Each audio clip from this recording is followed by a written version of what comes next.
thank goodness. Officer, please, come quickly. Bonjour, mademoiselle. How can I... It has become a madhouse. Madame has been shouting and cursing all morning. I've never seen her so angry. But what great luck to happen upon you. Please, try to remain calm. First, may I ask your name? We don't have time for that. Please, hurry.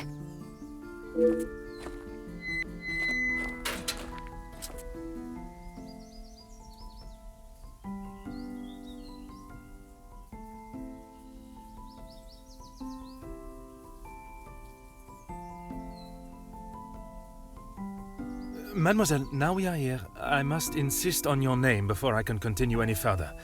I am Officer Hercule Poirot. I am Elizabeth, but it is the maidservant that we must consider.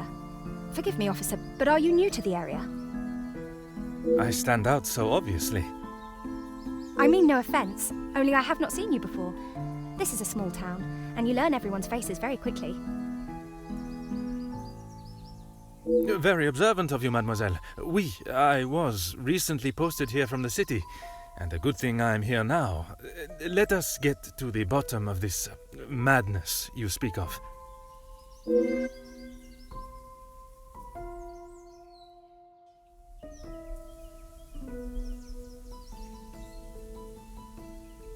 There has been a theft at the house.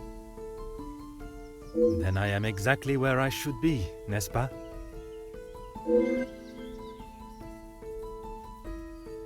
It is only one of Mademoiselle Angeline's most valuable bracelets, taken from her room. Then its safe return is of the utmost importance. Madame Van den Bosch, the lady of the house, believes Fleurette is behind it. I'm afraid I do. I know Madame is confident of Fleurette's guilt, but she wouldn't do such a thing. Surely a burglar is responsible, as Mademoiselle believes.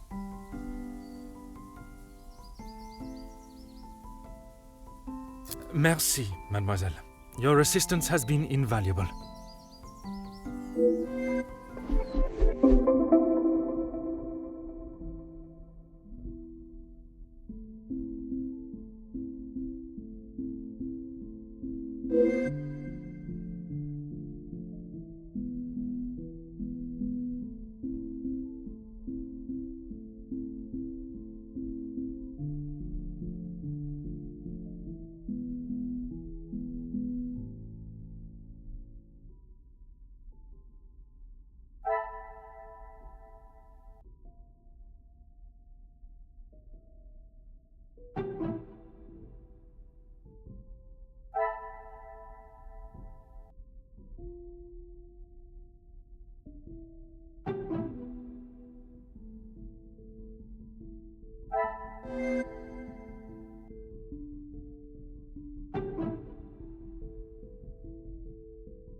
Oh.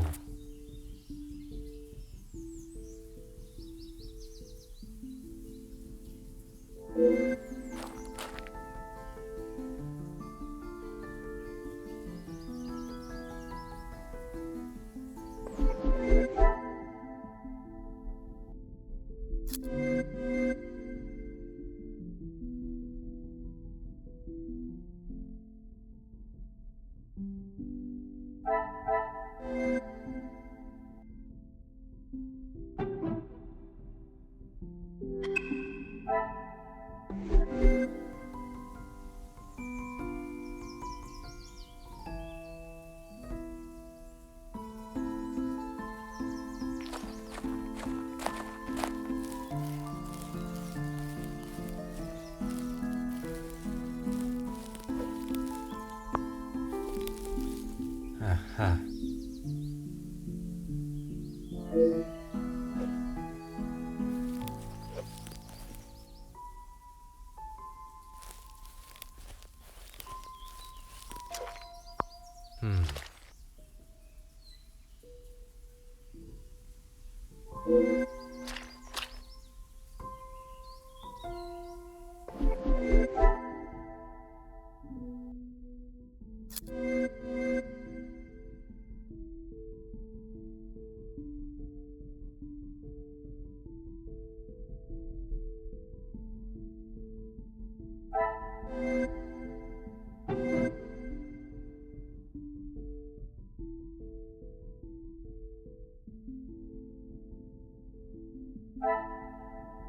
The pieces of the puzzle are finally coming together.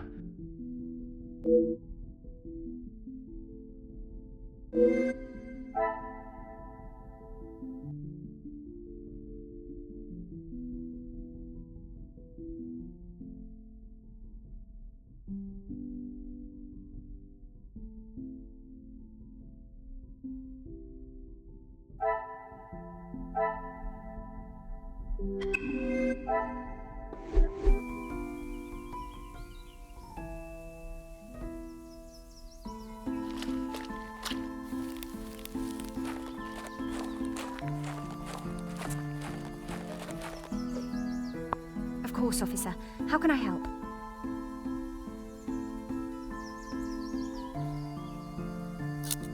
There is, sir. Luke, but he was called away from the house on a personal matter. Rahana, our cook, accompanied him.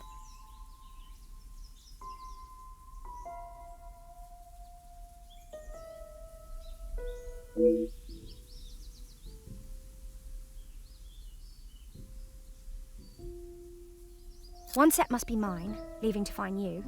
The other set must be Florette's. She was caught in the rain this morning.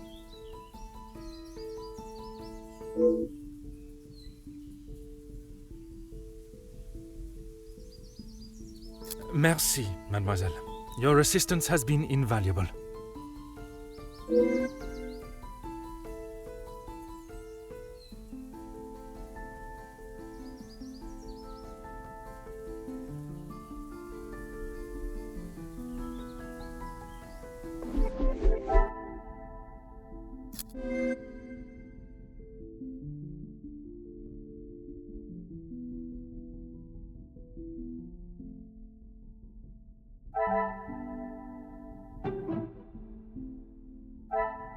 Another success.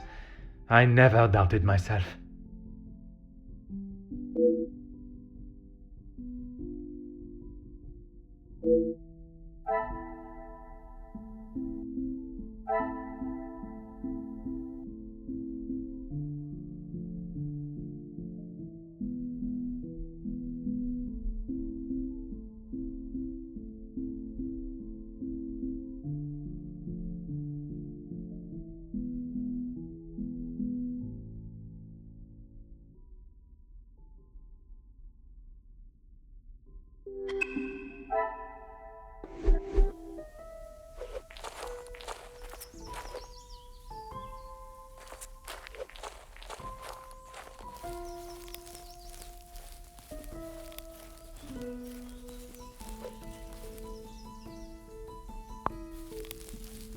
Ah.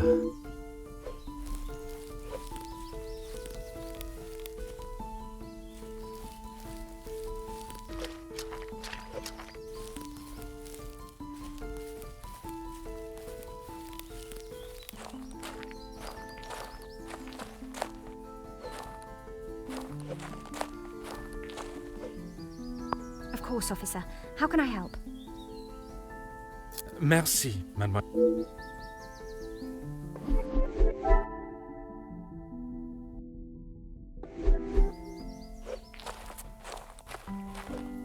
Huh.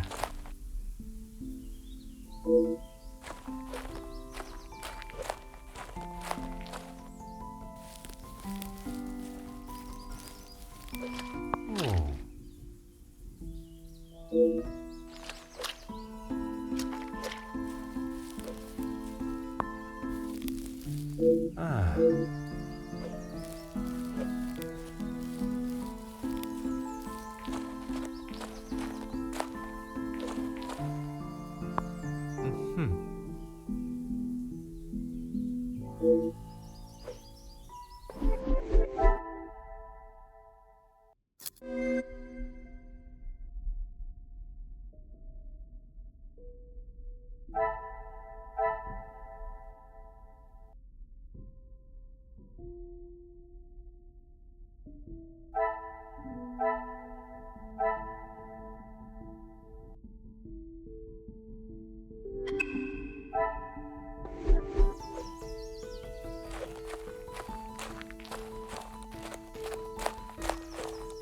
Of course, officer. How can I help? Excuse me, officer? The carving on the bench. Forgive me, I was not suggesting anything untoward. Oh, of course not. Yes. I suppose there must be. Would you know the identity of the mysterious L and E? I'm afraid not. Perhaps they were old residents. A pair of star-crossed lovers, perhaps. Madame does not allow distracting staff relationships. Love is not something that can be harnessed so easily. That is Madame's rule, and I wouldn't want to be the one that challenges her on it. Merci, mademoiselle. Your assistance has been invaluable.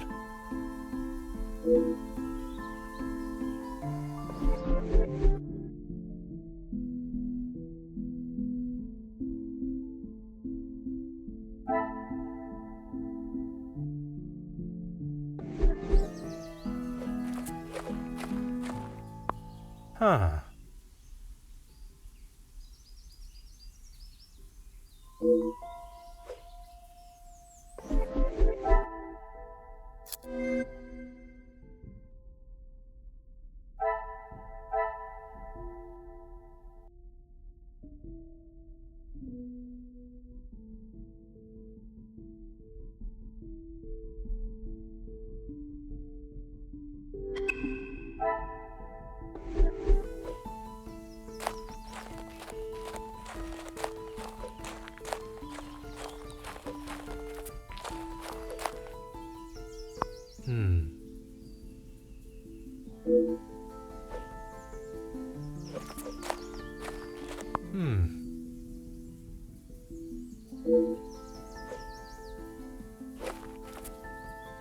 Oh.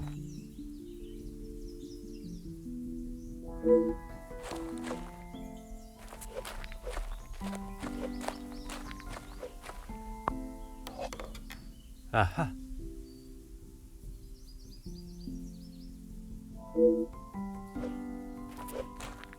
Huh.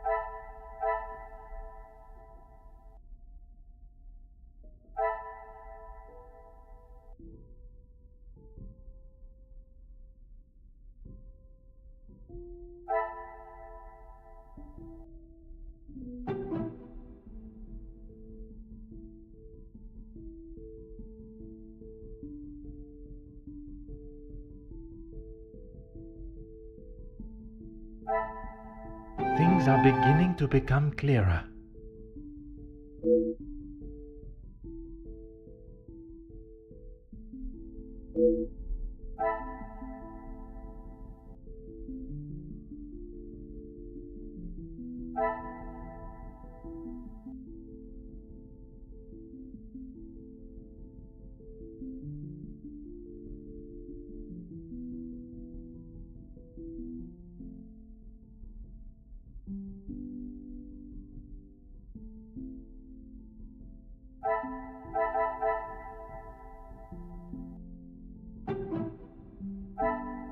I cannot see the logic in this.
I should not be surprised by my own skills of deduction.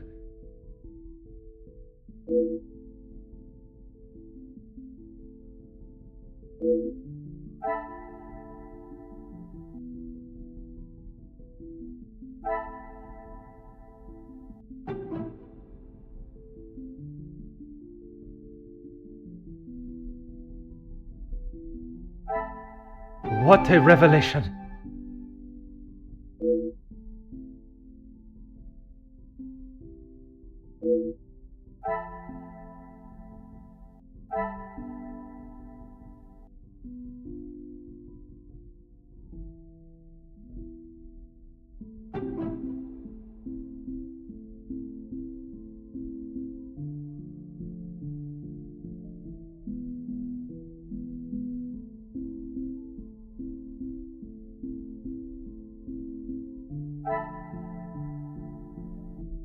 I must act on thought and fact, not on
Is there something I am not seeing?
I must take a different approach if I...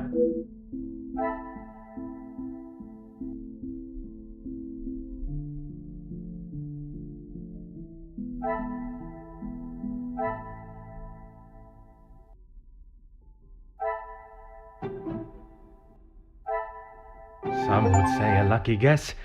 I would say a moment of genius.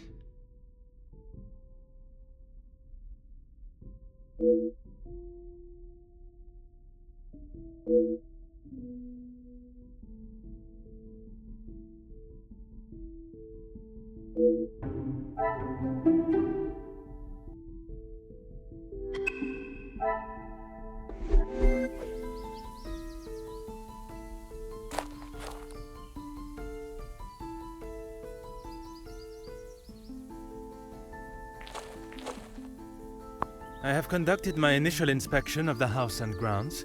It is now necessary for me to speak with those in the house.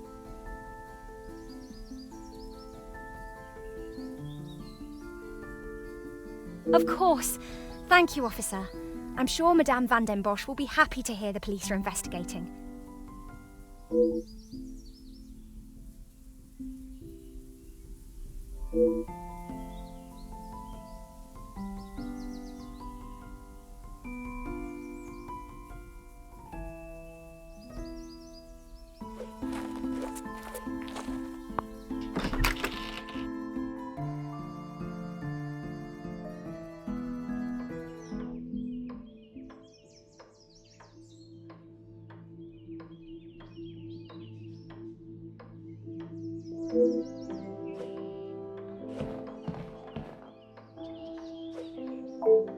Who are you?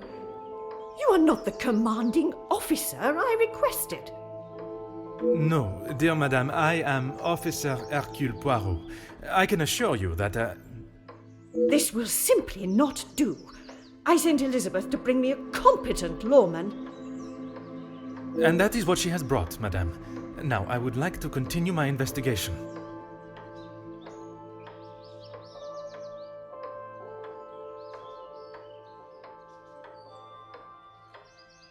You understand correctly. It is my daughter's bracelet. It is a rather expensive piece. And valuable to your daughter, no doubt. It was a gift. Yes, it was from her late father, my husband, the Viscount, and it has not gone missing. It was stolen. I do not believe so. I know so. It was Florette, the maidservant. I knew I could not trust her. And why is that? Because I don't. I do not need to explain myself any further, especially to a measly officer.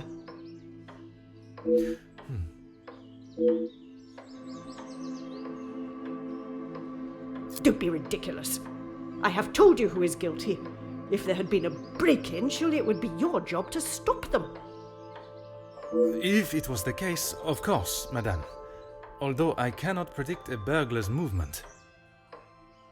Perhaps then you have proved me right, and you aren't the competent officer I require.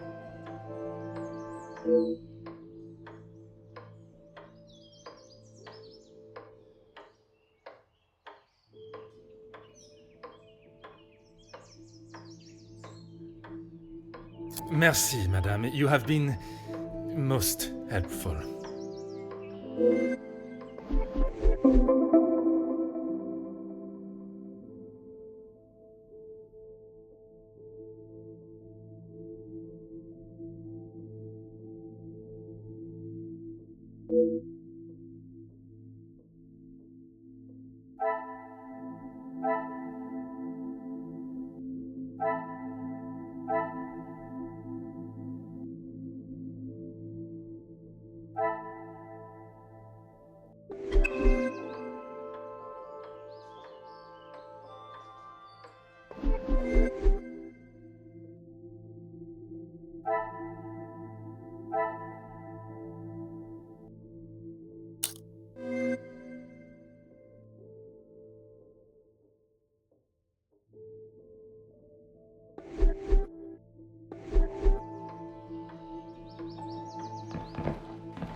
Aha.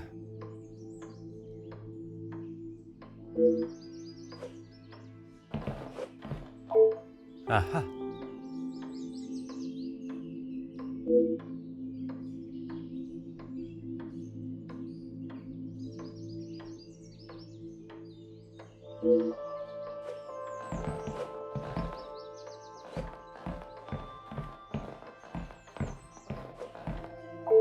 Really, officer, you are wasting both your time and mine. And what is your point? May I ask of these? You may not. Honestly, your prying is getting on my last nerve. Merci, madame. You have been...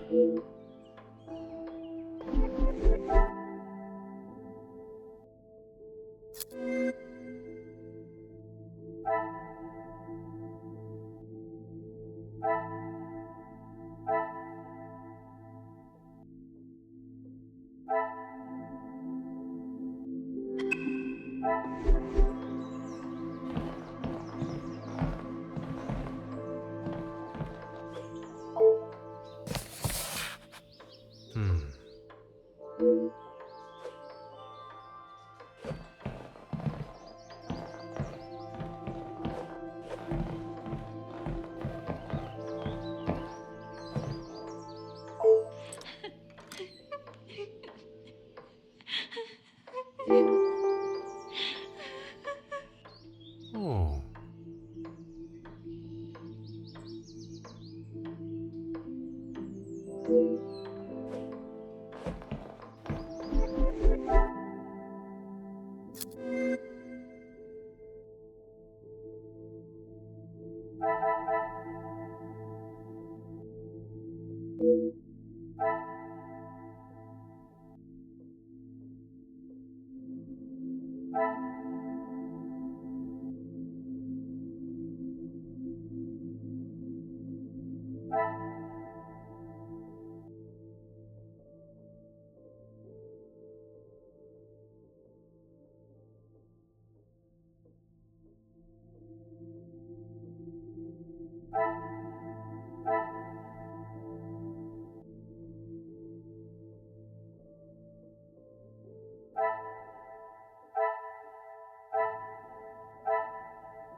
Really, officer.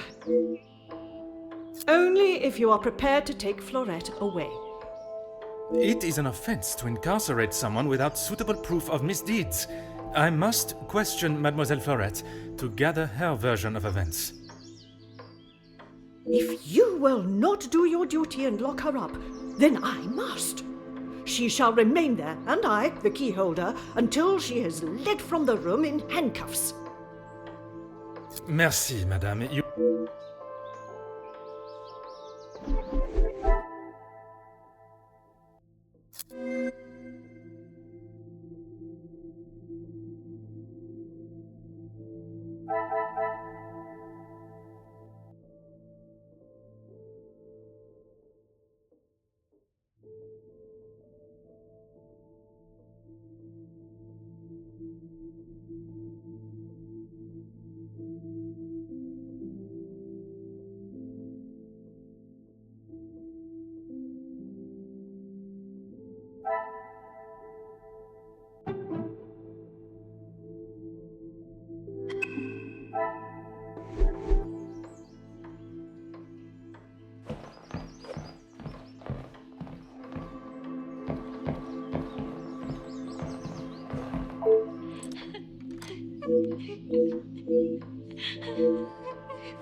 Ah.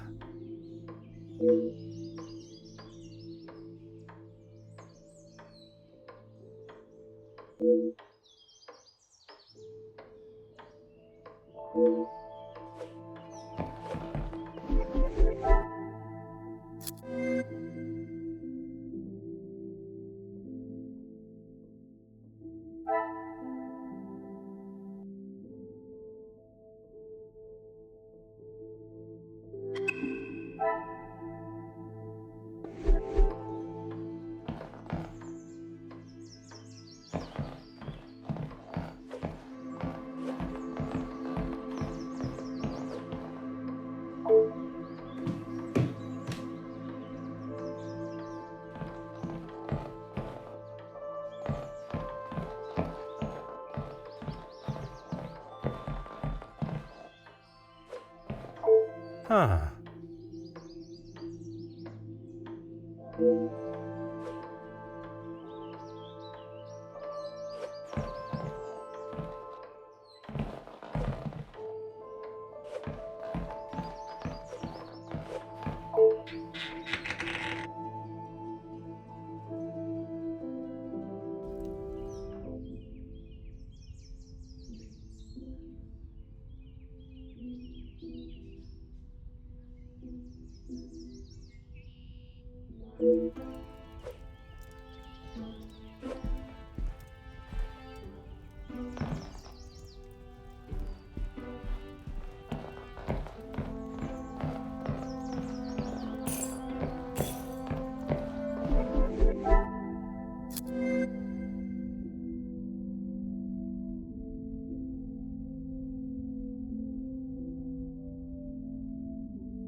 Come, my little grey cells.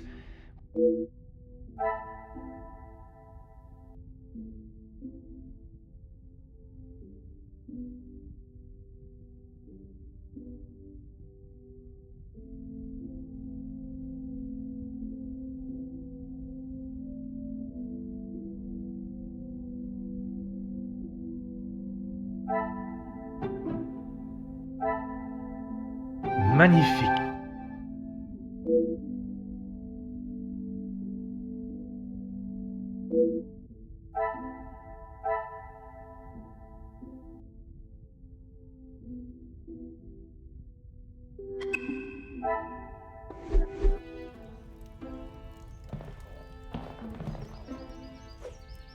What do you think you're doing in here?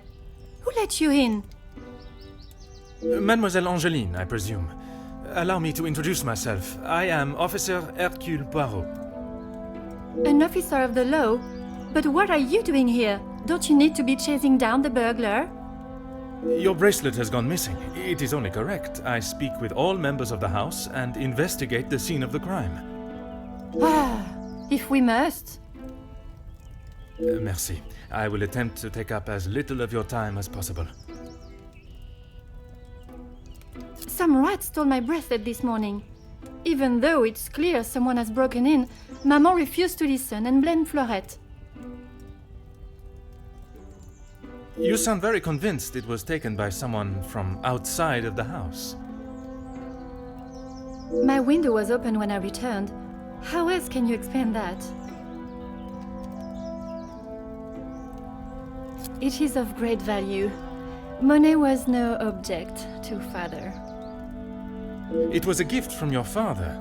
I can only assume it holds great value to you also. Of course it does. What a silly thing to say. It's a good thing Maman had it insured with the others.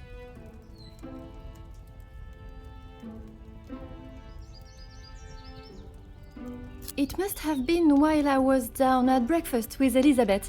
She was with me all morning. Mademoiselle Elizabeth was with you until you discovered the bracelet was missing? She was. She woke me up later than usual. I washed and dressed, and we went down to the lounge for breakfast. You have been of great help to my investigation, mademoiselle. I will do everything I can to find the culprit and return your bracelet.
Ah.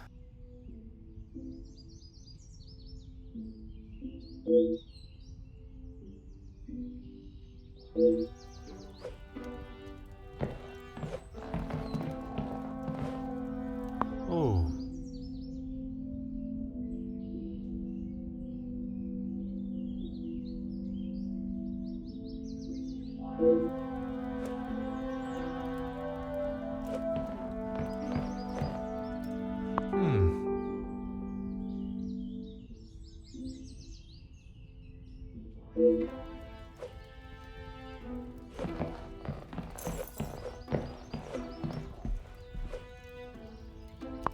Oh.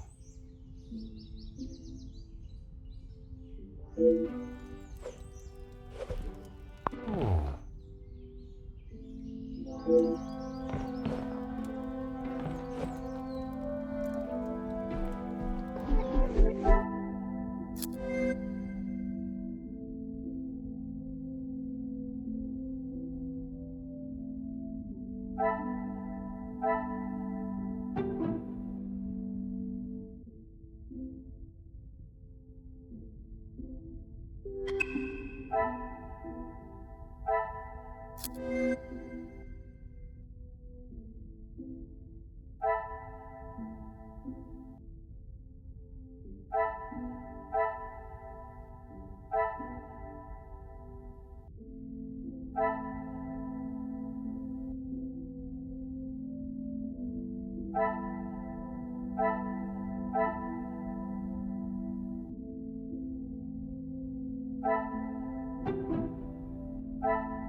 The pieces of the puzzle are finally coming together.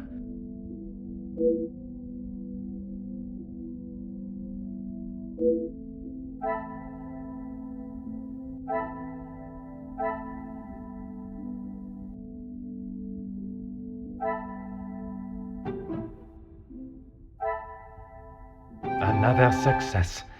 I never doubted myself.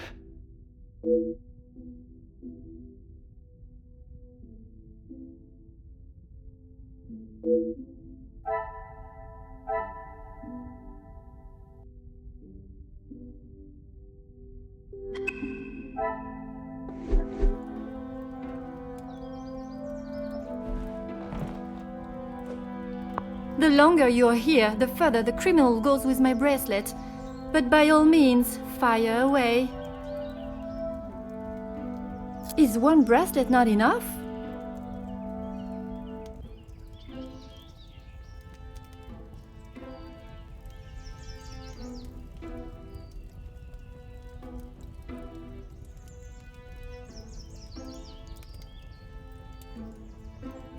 I have checked everywhere. You can ask Elizabeth if you don't believe me. It is only my bracelet that is missing. As I have stated, it is my duty to speak with every member of the house, and I would not want to have discovered a further missing piece later. How should I know? I returned to the room and father was face down on the floor. It must have been the burglar. So it is your father that is the subject. Isn't he handsome? I remember watching him sit for it. He kept looking across and smiling at me. The artist was getting awfully angry at him. Maman never wants to talk about him. She says it's too hard, but she acts more like she doesn't even care he's gone. I'm sure that is not the case. It must have been very hard for her, for you both. I miss him every day. He always knew how to put a smile on my face. I remember how much fun we would have, all three of us. In the summer, father and I would play hide and seek while Maman read. She always helped me though whenever it was his turn to hide. I would stand in the gazebo, cover my eyes and count, and when I turned, he was nowhere to be seen. Maman would lower her book and flash a look towards his hiding spot. After I found him, he clapped and cheered as though I had won a gold medal. When I was hiding, it didn't matter where I was. He could never find me. I always thought I was an expert hider, but when I think back now, I know he was letting me win. He always said my smile was prize enough for him. He always knew just what to say.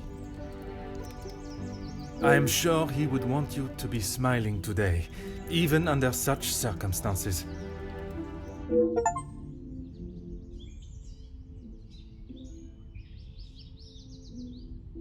You have been of great help to my investigation, mademoiselle. I will do everything I can to find the culprit and return your bracelet.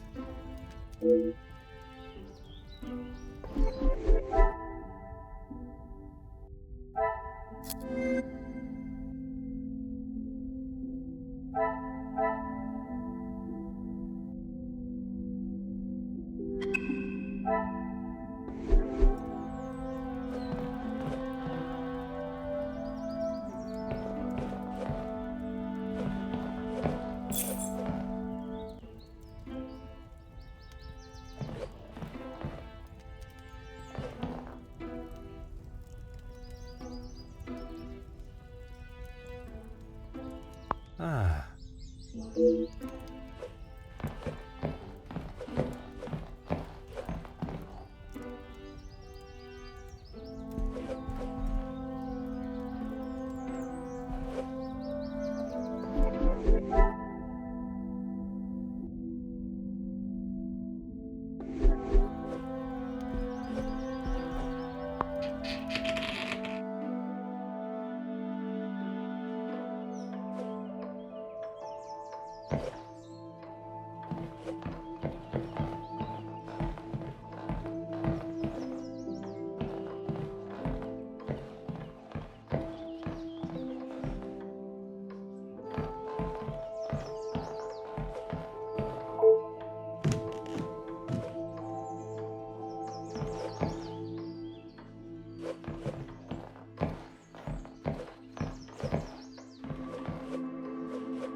Mademoiselle Elizabeth, I hope you are feeling less distressed now. I can assure you I shall find the guilty party and the bracelet. Thank you, officer. Yes. All I want is for Florette to be heard. Bien sûr. Rest assured she will get the fair trial she deserves. I wonder if you could help me with some questions regarding the house. Of course. Whatever I can do to help. When I left, Madame was with Florette in there. Surely she would not have locked her in. It must have been an accident. Madame van den Bosch should not be deciding her fate. Would you grant me access to speak with her? I would, sir, but I don't have the key. There is a spare somewhere, though. Oh, how awful, the thought of her locked in there. Do you have any thoughts as to where I may find it? I'm sorry. Madame does not trust the staff with such knowledge, even me. Although I did overhear her once say it was hidden somewhere, close to her heart. Whatever that means.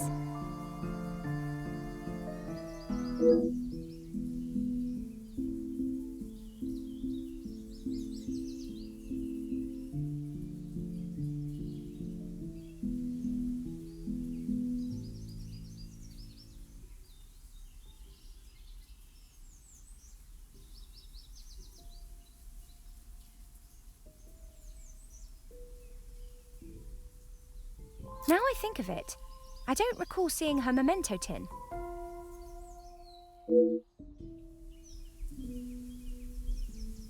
She holds her keepsakes from her father and other gifts or tokens in it. She has such a wonderful collection. She's very lucky. She normally keeps it close, but I didn't see it this morning. Merci, mademoiselle. Your assistance has been invaluable.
Huh.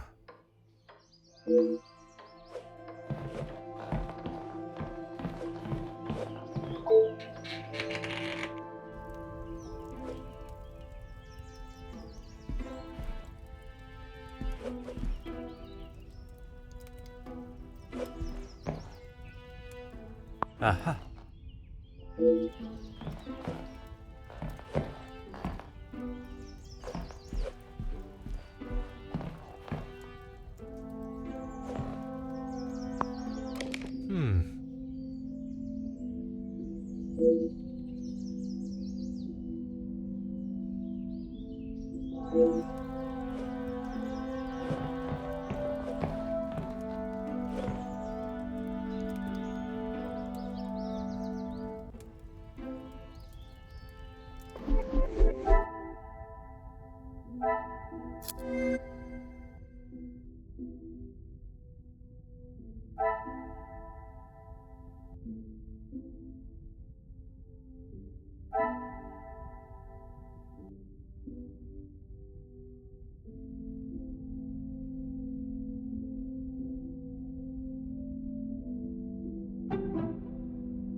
Ah.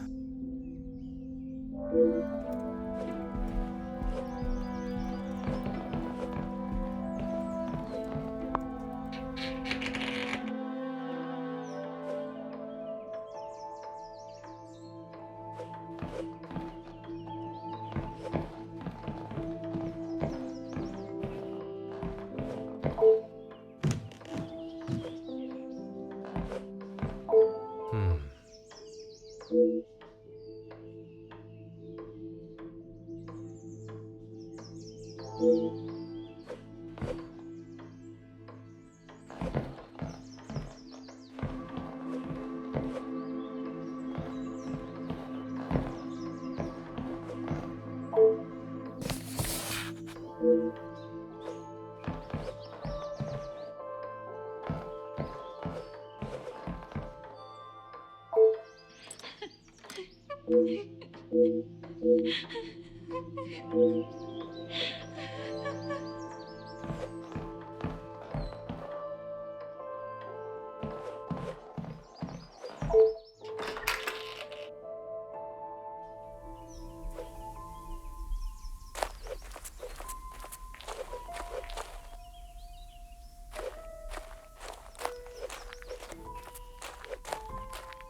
Aha.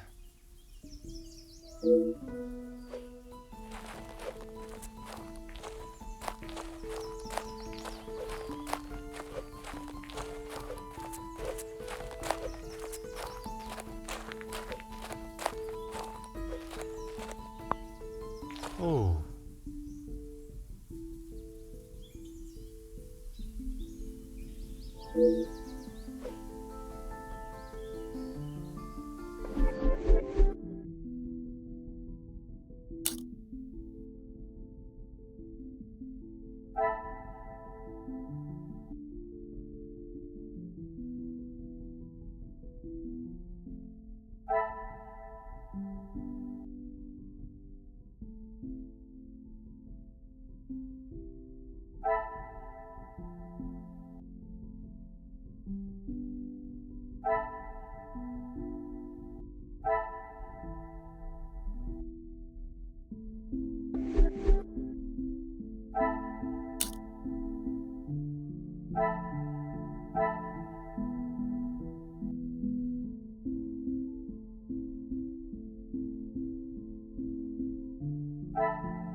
Really, officer. Merci, madame. You...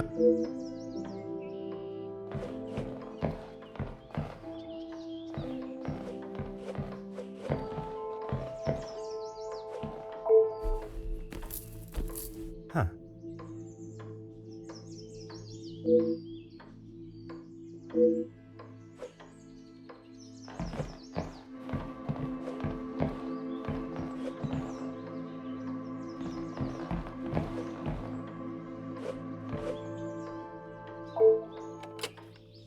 Hmm.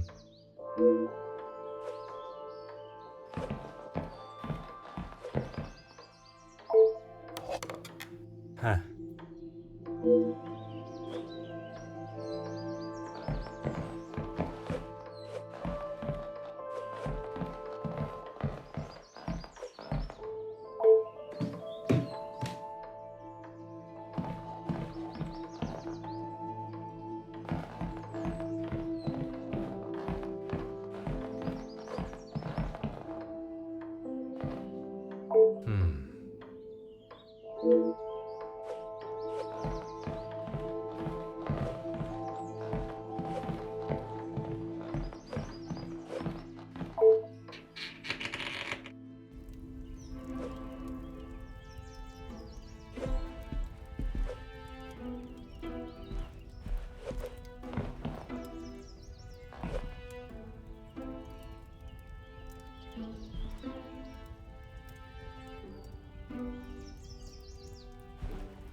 Ah.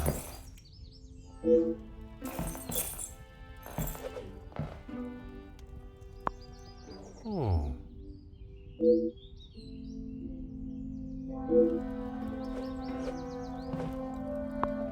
Oh.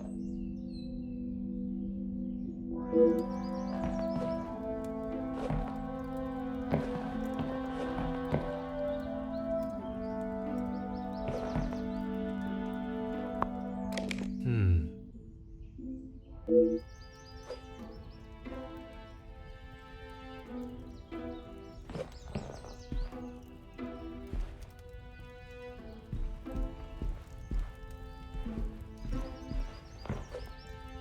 The longer you are here, the... You have been of great...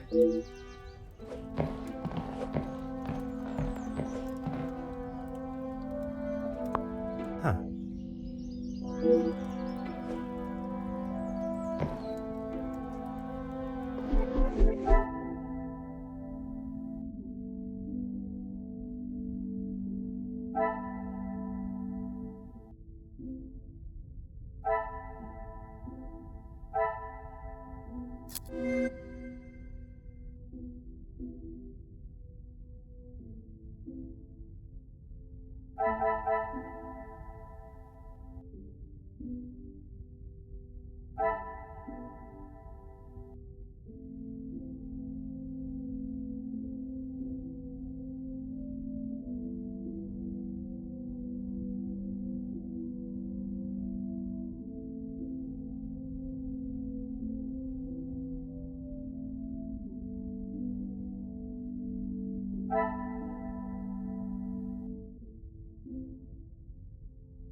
Oh.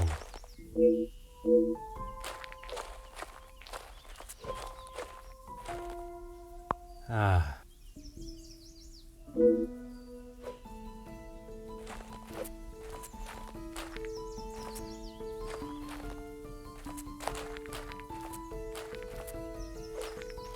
Aha.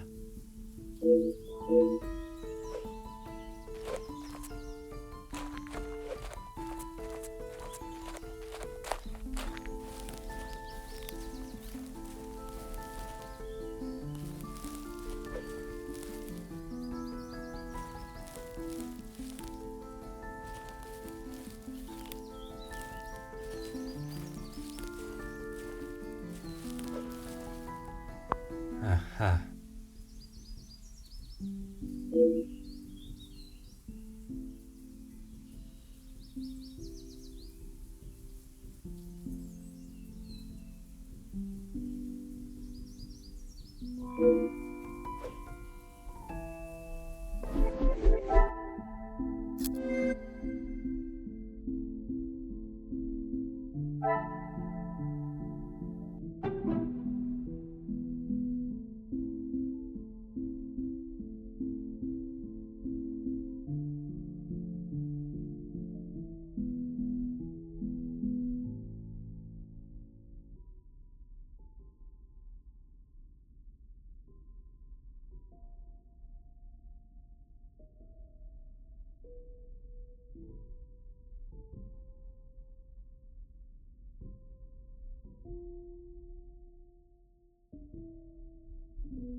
This will not get me any closer to...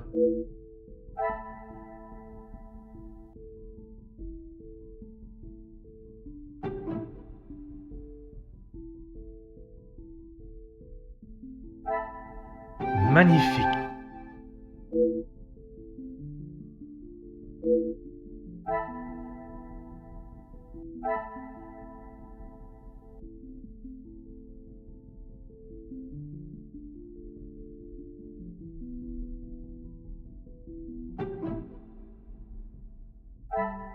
Order and method.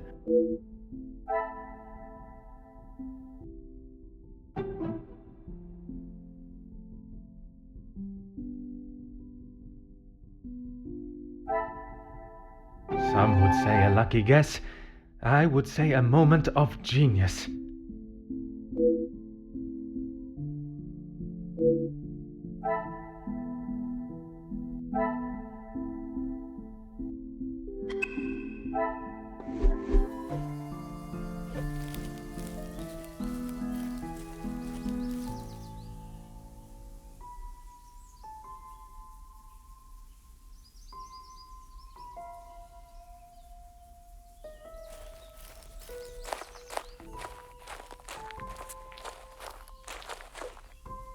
Certainly, officer.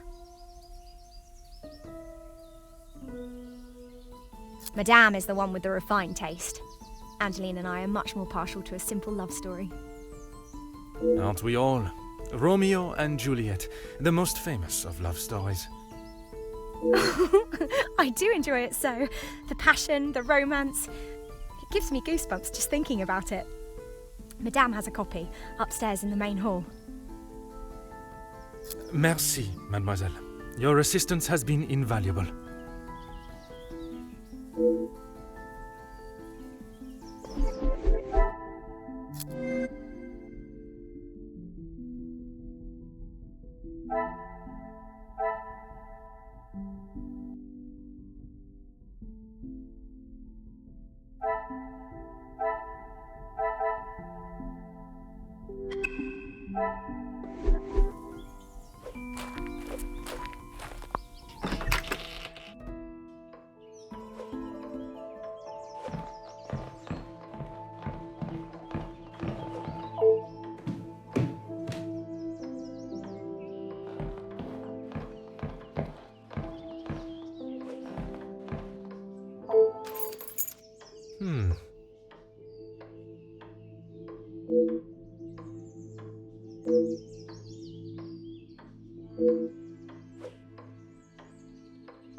Finally, it is unlocked.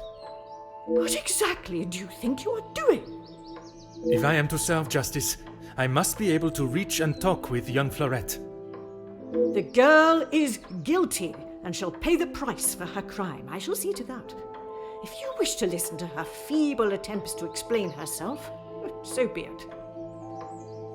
Everyone deserves to tell their side of the story, whether a feeble account or not.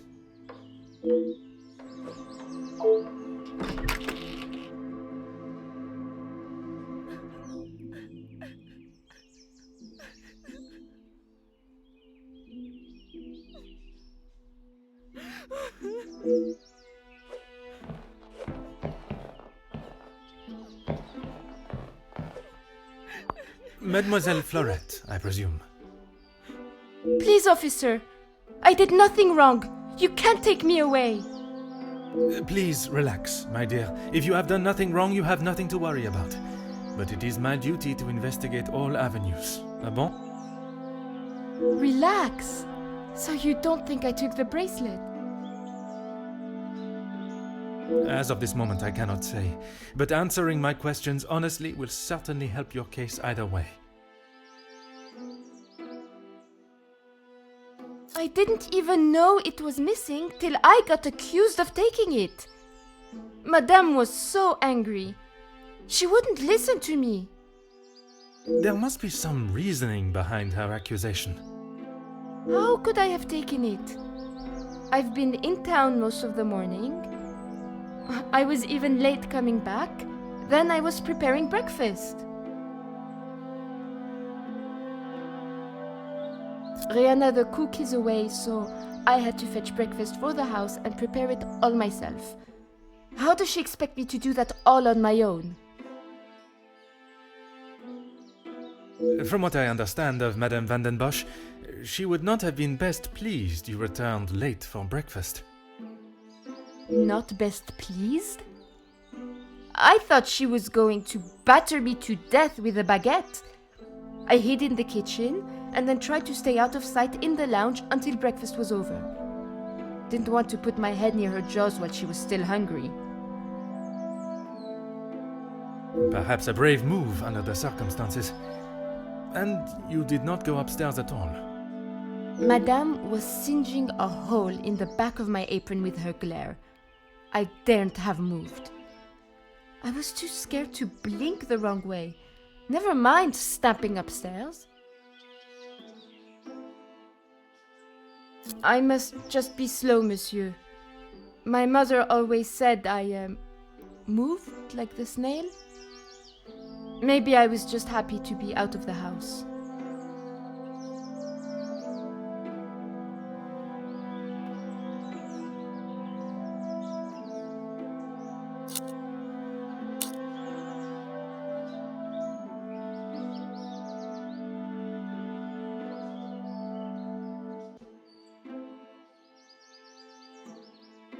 Now I am being accused of avoiding my duties? Mais enfin! Merci. I shall take every...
Aha.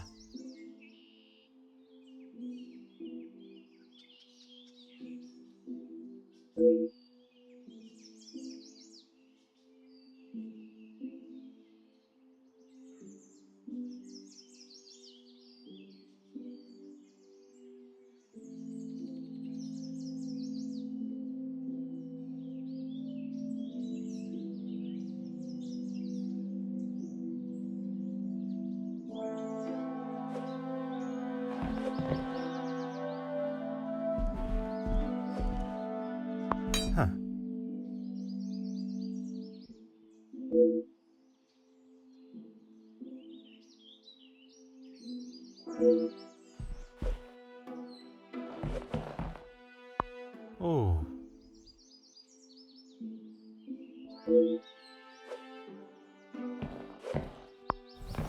Hmm.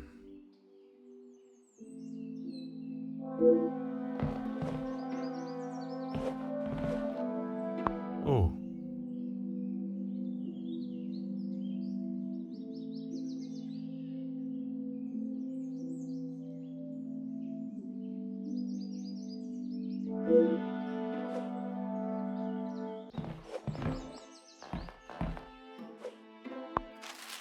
Aha.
I should not be surprised by my own skills of deduction.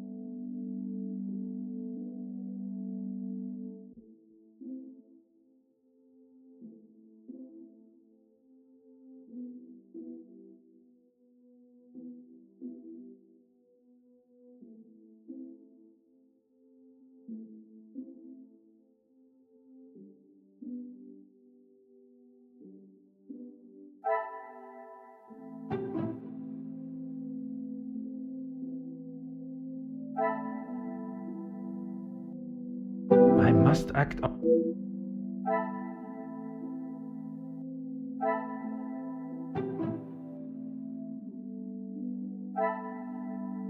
What a revelation!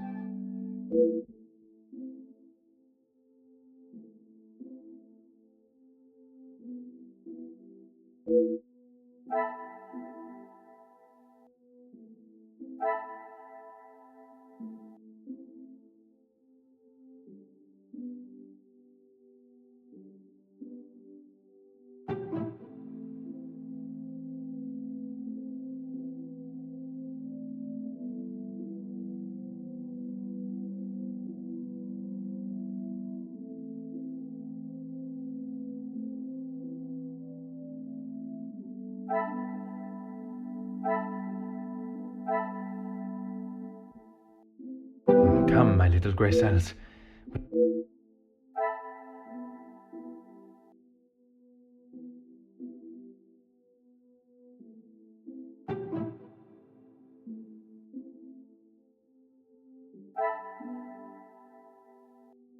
Things are beginning to become clearer.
Another success.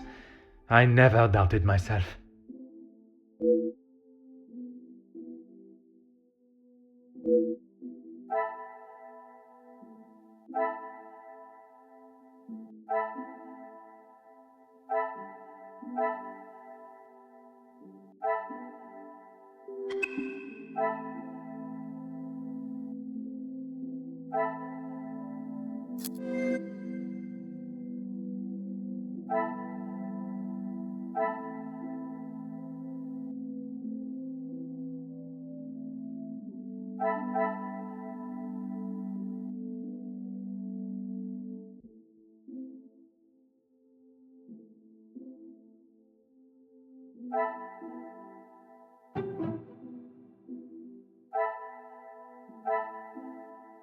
The pieces of the puzzle are finally coming together.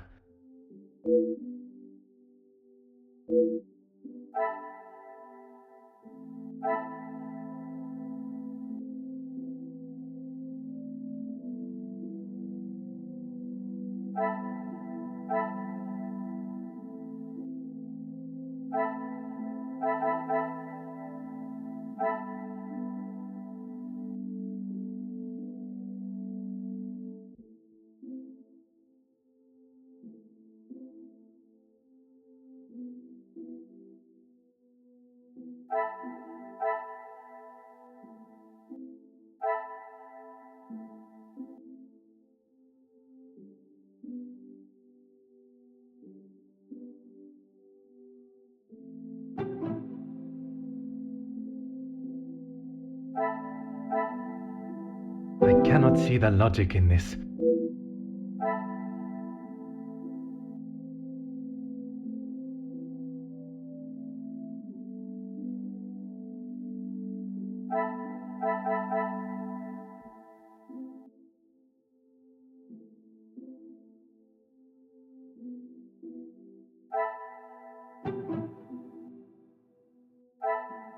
This will not get me.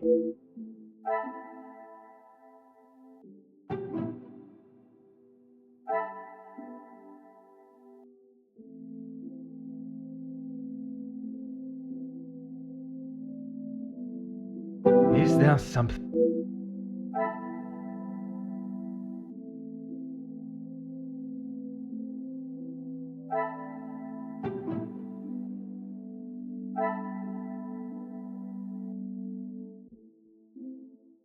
What a revelation!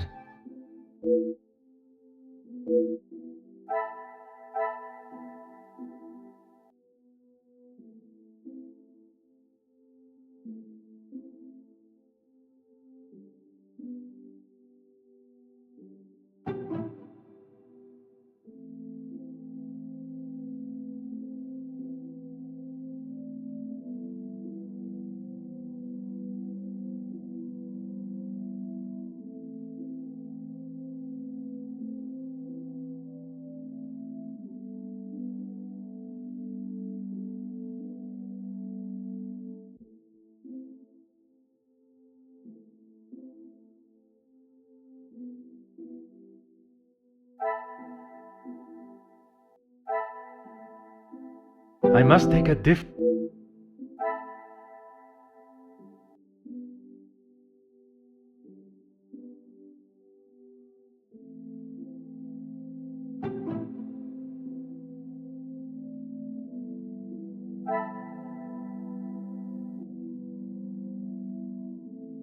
Some would say a lucky guess. I would say a moment of genius.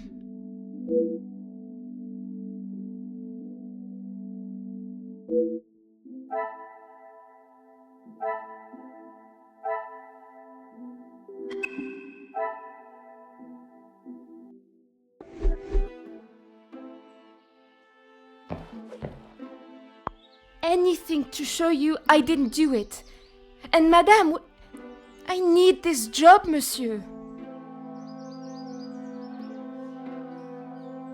Yes, another thing on my to-do list. I'm afraid it's not in the same condition as when I picked it up. At whose request? It was a favor for Lizzie. I didn't mind having to get it. Merci. I shall take everything you have told me into consideration.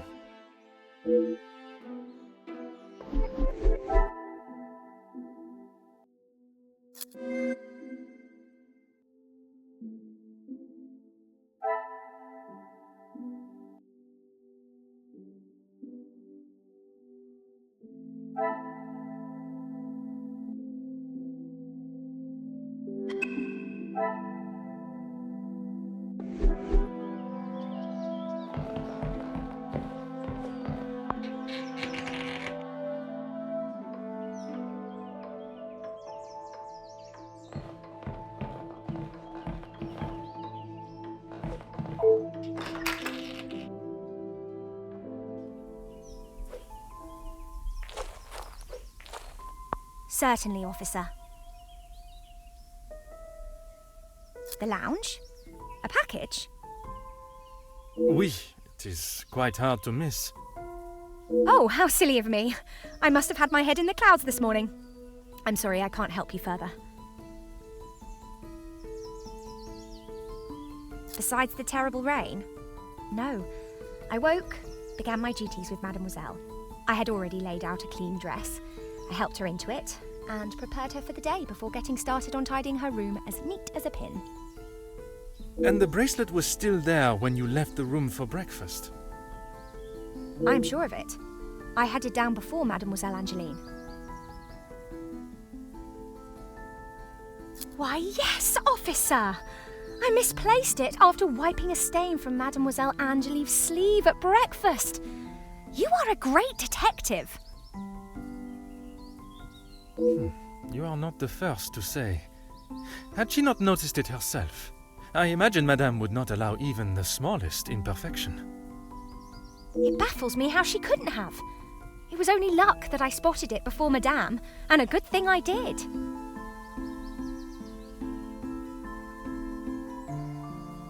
Madame is under a great deal of strain. It can't have been easy for her to lose her husband, raising Mademoiselle alone. She can be quick to anger. And this morning, it sounds as though it was such an occasion. It's not the first time I have had to stand and watch such treatment. I hate to see it. As I said, Madame hasn't had the easiest time.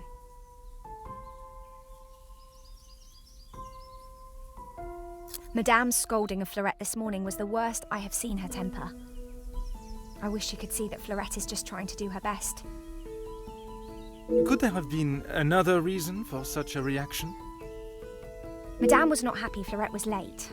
All through breakfast, Madame was watching her with a piercing eye. But she's still learning the way. Merci, mademoiselle. Your assistance has been invaluable.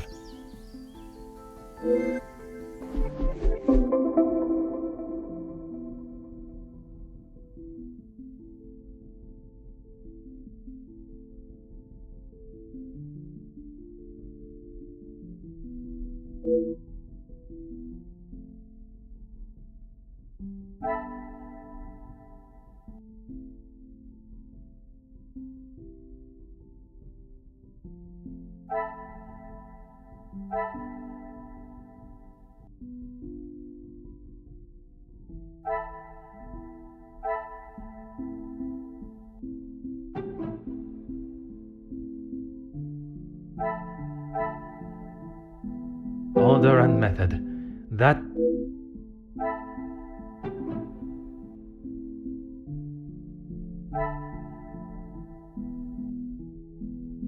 Magnifique.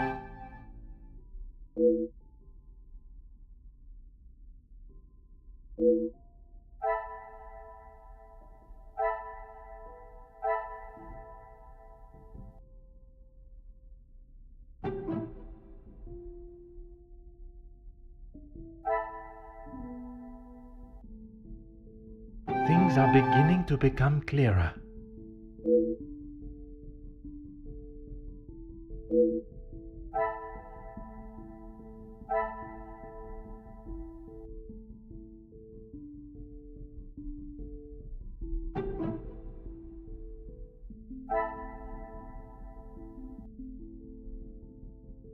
I should not be surprised by my own skills of deduction.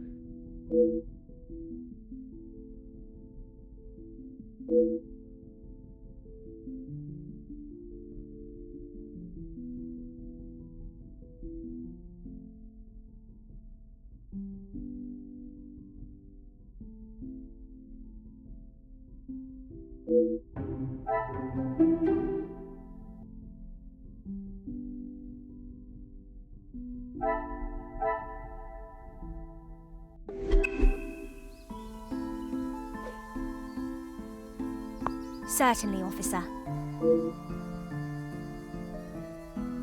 How could I not be? I may not enjoy his other works, but how can one not be blown away by a story of two so deeply in love that they will risk everything just to be together? Especially being able to draw similarities between Verona's star-crossed lovers to yourself and your dearest. But I hadn't told. Mademoiselle, I am an officer of the law. It is my duty to uncover the truth. Please, you cannot say anything to Madame. She is against staff relationships of any kind. In her eyes, a relationship between staff is nothing more than a distraction. But he means so much more to you. Oh, officer, I have found my soulmate. At first, it was nothing more than pleasantries around the grounds, but that quickly changed. I know it's not proper for a young lady to pursue a gentleman, but once I knew his feelings reciprocated my own, why shouldn't I have followed my heart? Love transcends professional and societal rules. The mere thought of him was enough to make me blush, but I knew that Madame would never give her blessing. If we wanted to continue, we would have to do so in secret. The summer evenings here are just so beautiful. I often find myself walking around the grounds after my daily duties are complete. And it was one such evening that Luke was waiting for me at the gazebo. He looked ever so handsome. And the poem he had prepared. He had barely started reading and I was already a blubbering mess. Standing there beneath the warm glow of the falling sun, he asked for my hand, and I gave him my heart with no hesitation.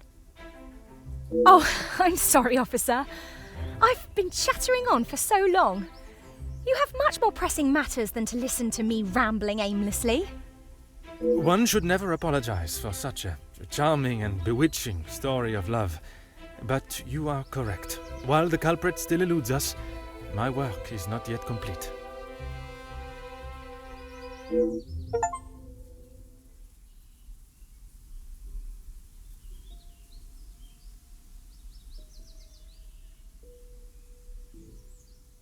Merci, mademoiselle.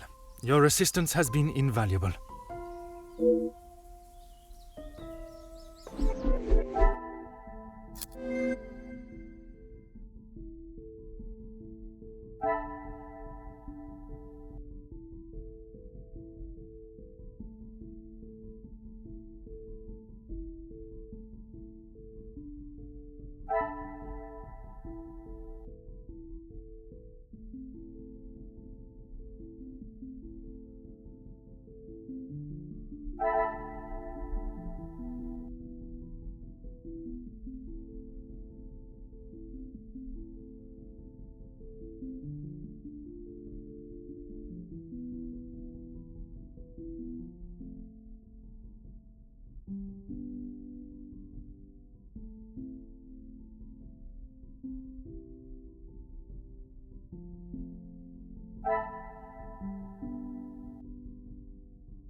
I must take a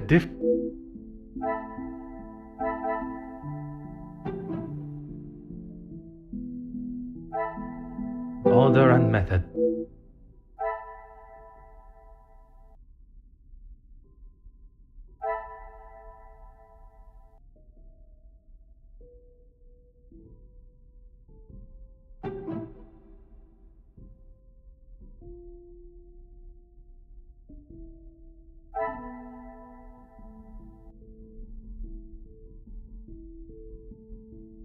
Is there something I am not seeing?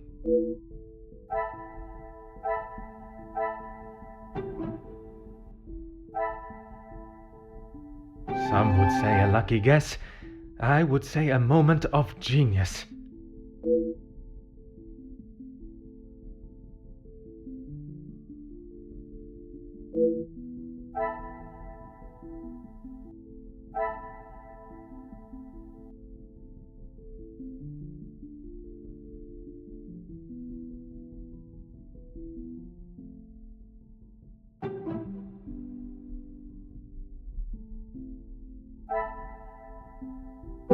cannot see the logic in this.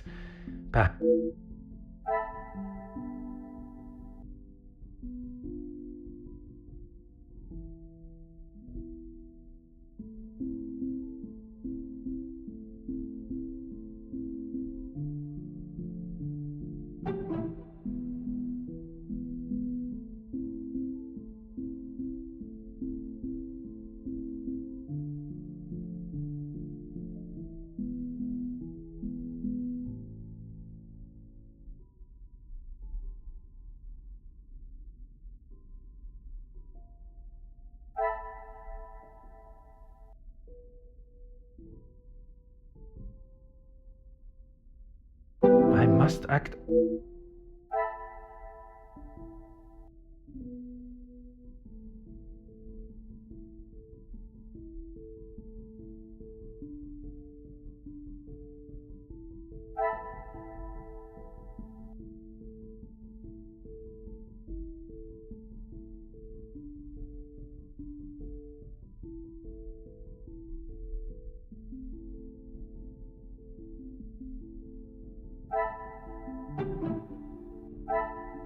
This will not get me.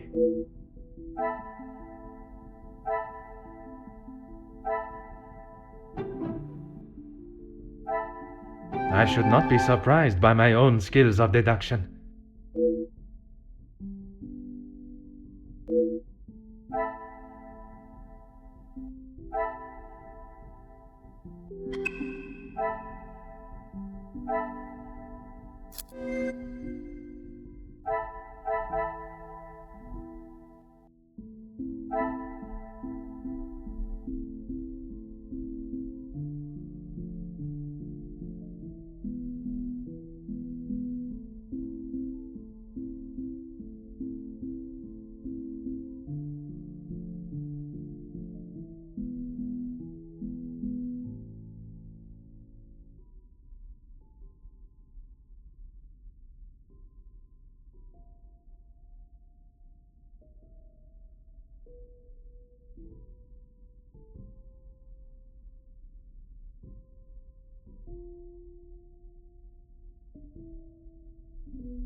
Come, my little Grayson.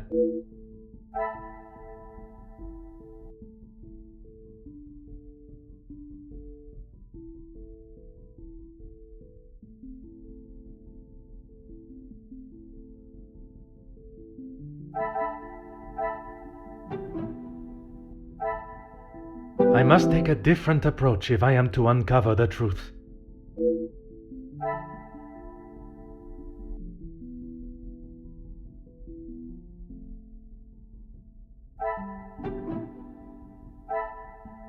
Magnifique.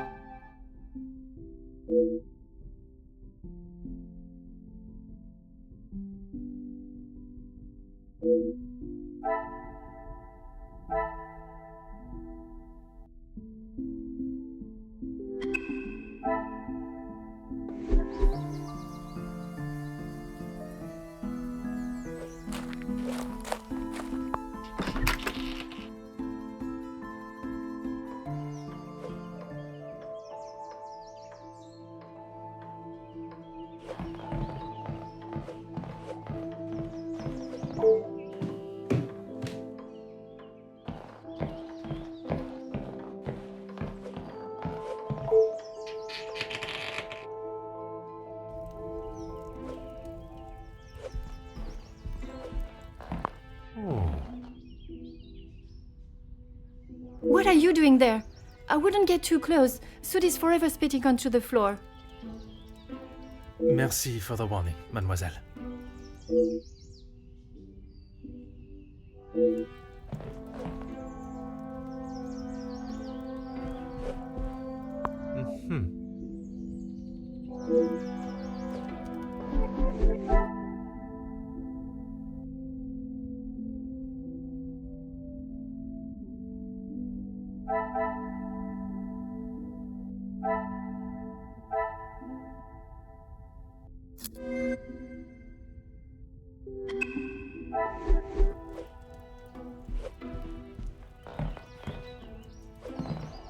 The longer you are here, the further the criminal will go. Maman is never happy with anything these days. Also, Florette does have a habit of not doing things exactly how Maman wants them done.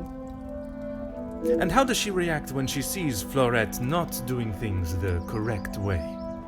Maman has the temperament of a kicked cat. Florette has often been on the wrong side of it. That is how she responded today? She was shouting at her, and when Florette would not admit she took the bracelet, Maman really lost her temper. I have not seen her that angry before. You have been of great help to my investigation, mademoiselle.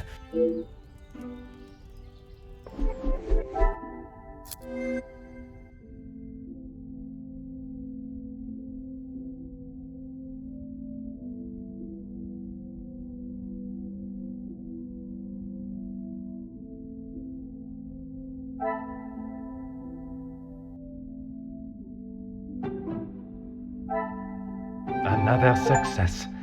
I never doubted myself.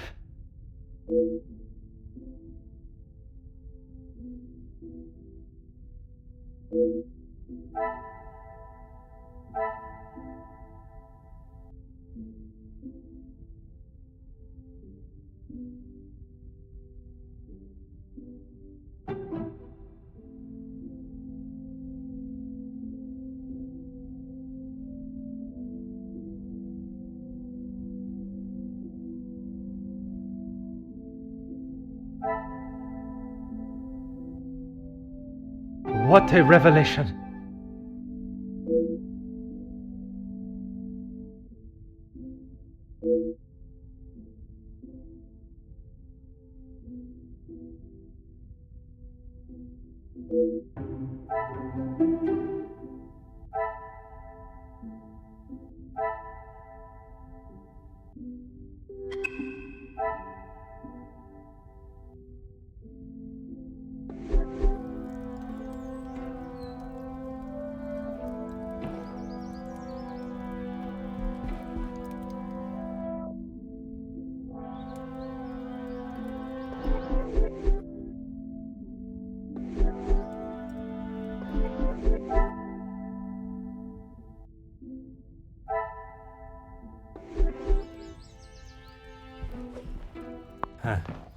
What are you doing there?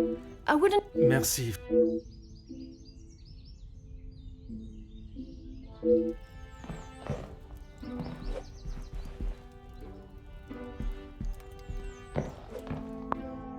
Ah.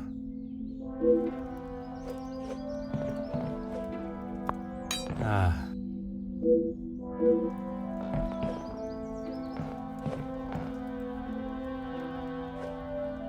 Ah.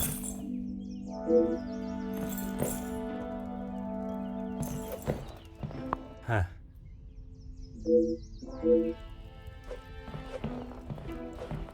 Aha.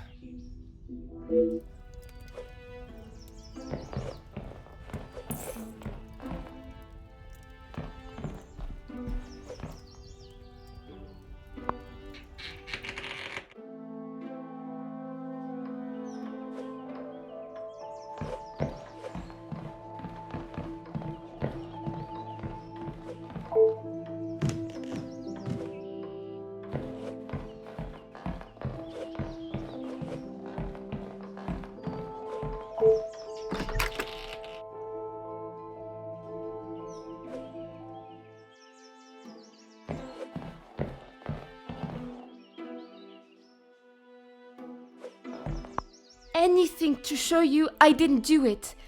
And Madame, I need this job, monsieur.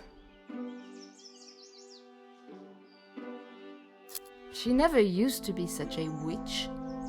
When the Viscount was alive, she was much nicer. He was the head of the house, he gave the orders, and he treated us right.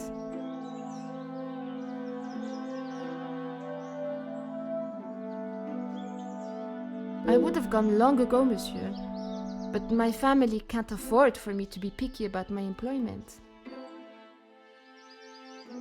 I was not aware you were supporting your family, and at such a young age.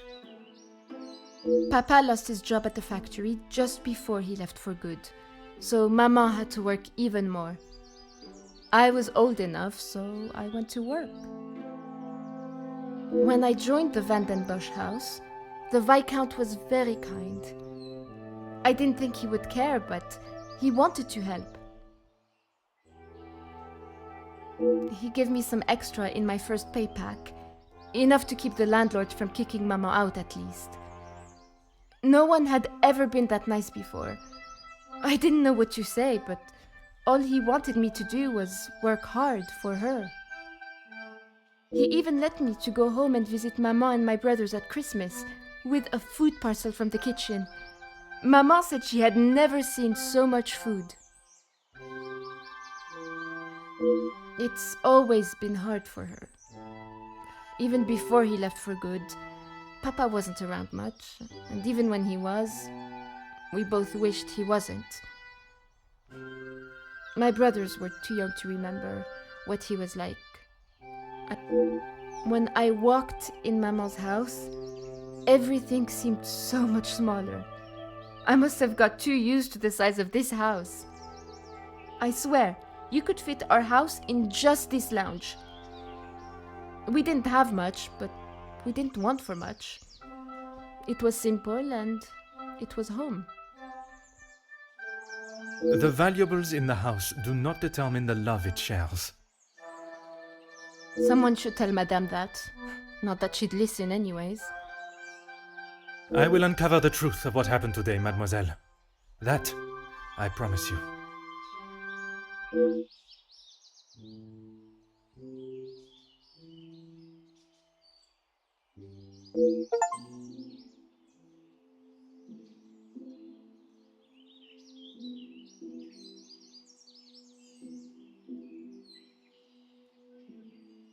Merci. I shall take everything you have told me into consideration.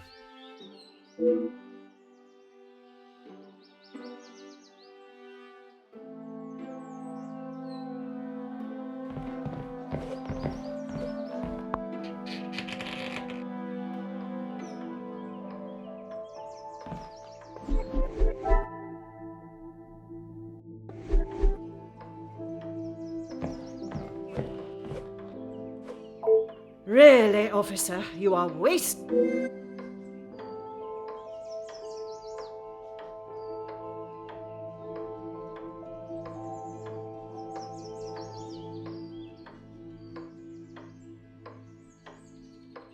If you have something to ask, officer, I suggest you stop wasting my time further and just get on with it.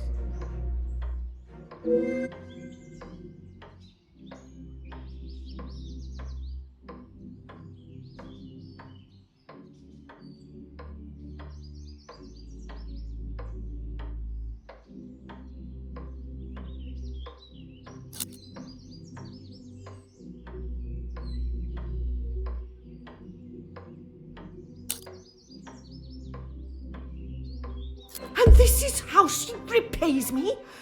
I will not be happy until I see her sufficiently punished.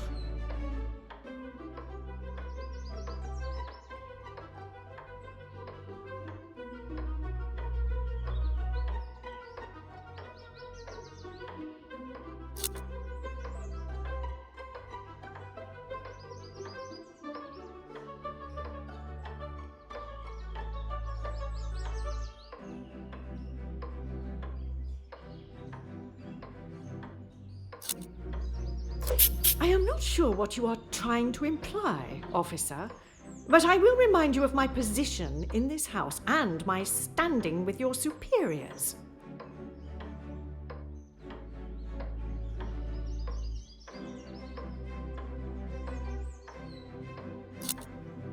It is challenging at times, I will admit. But I can assure you the Van den Bosch name is as strong and prevalent as it has always been. Officer, you have wasted enough of my time. My intention was not to anger you, madame. I was merely commenting on an observation.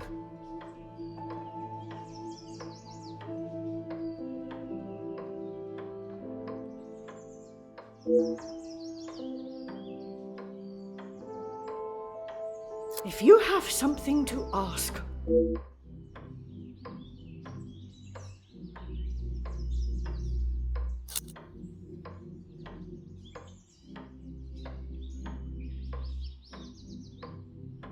I have already told you everything you need to know. What else is there for you to contemplate?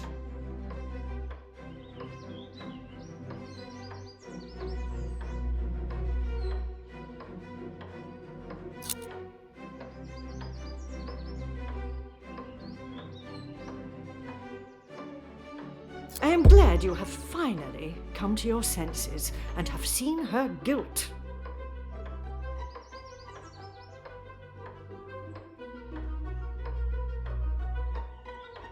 The position of this family has and will remain the same. I am the lady of the house, and I will do what must be done to keep it that way. Officer, you have... My intention was not to anger you, madame. If you have something...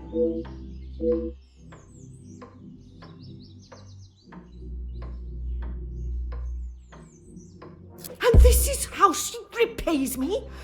I will not be happy until I see her sufficiently punished.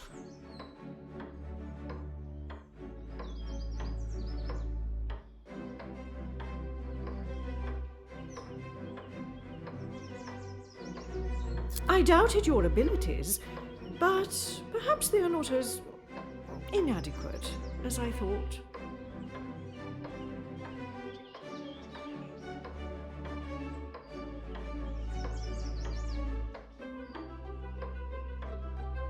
The position of this family has and will remain the same. I am the lady of the house, and I will do what must be done to keep it that way. Officer, you have wasted enough of my... My intention was not to anger you, madame. I was mere...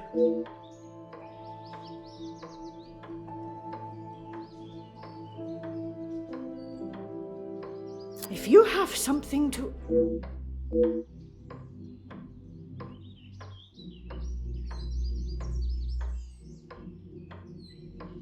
And this is how she repays me?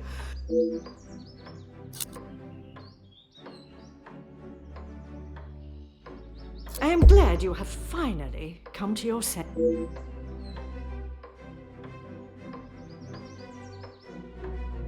It has been difficult since the Viscount left us. It was he that oversaw all finances. I was far more the social face of the family. I suppose now I must be both. I have tried my best to provide for Angeline, although sometimes she may not see it that way. She is not to know about what we have discussed. It is my burden to carry. You are accepting the hand you have been dealt and raising a fine young mademoiselle. That is all that can be asked of you. And you have done nothing but bother my staff and my family. I cannot stand here any longer and listen to this second-rate officer speaking such drivel.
The longer you are here, the further the criminal goes with my bracelet.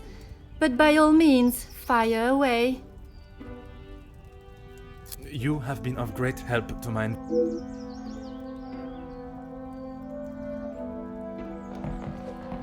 Huh.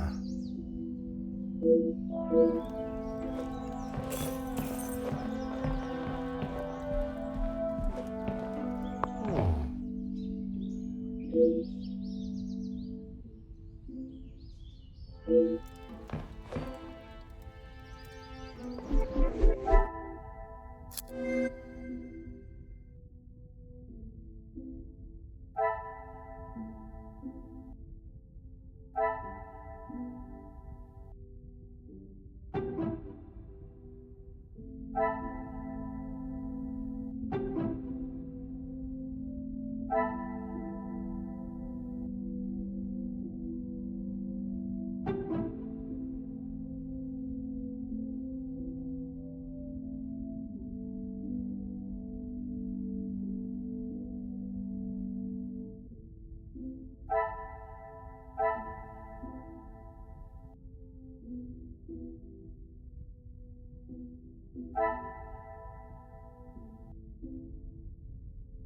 Order and method.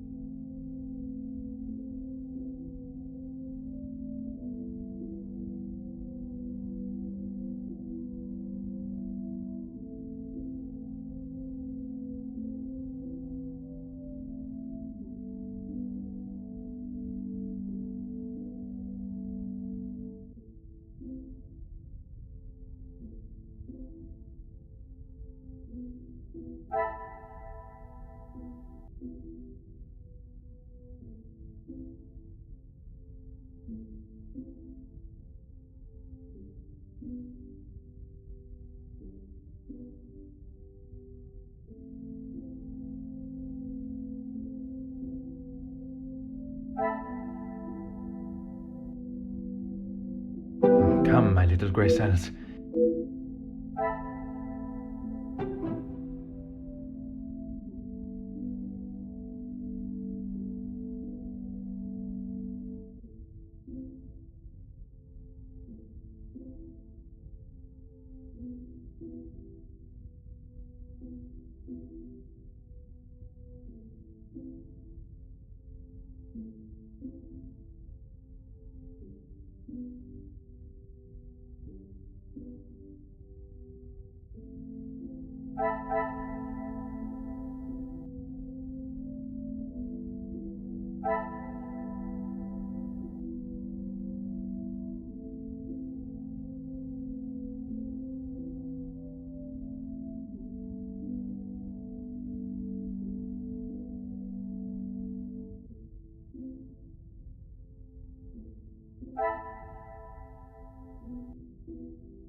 I must act on thought and fact, not on impulse.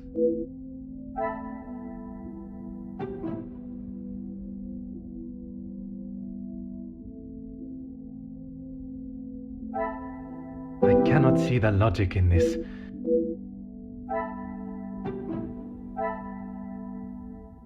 Things are beginning to become clearer.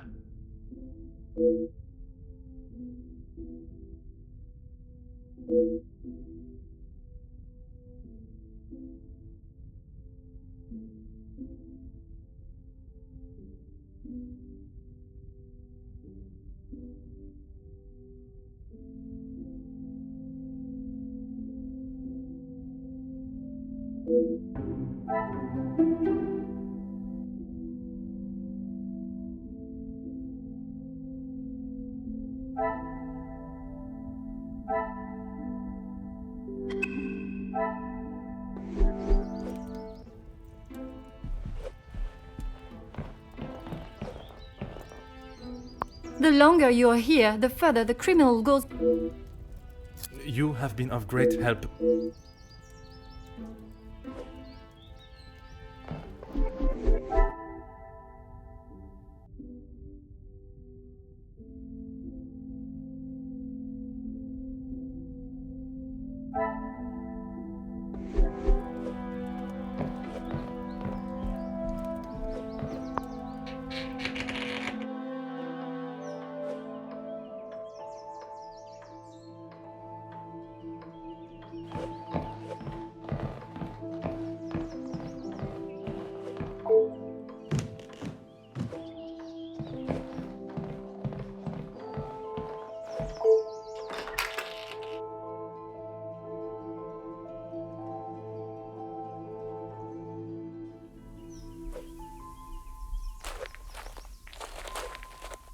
Certainly, officer.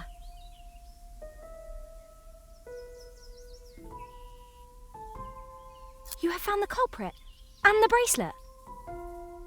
Everything will be revealed in good time. Would you be so kind as to gather everyone in the lounge? Of course. Merci, Mademoiselle Elizabeth, for gathering everyone. Will Madame Van den Bosch be joining us shortly? She stormed past me not long ago, and I have not seen her return. Very well. Under usual circumstances, I would wait. But I think we have spent enough time on this matter, n'est-ce pas? We shall have to proceed without her.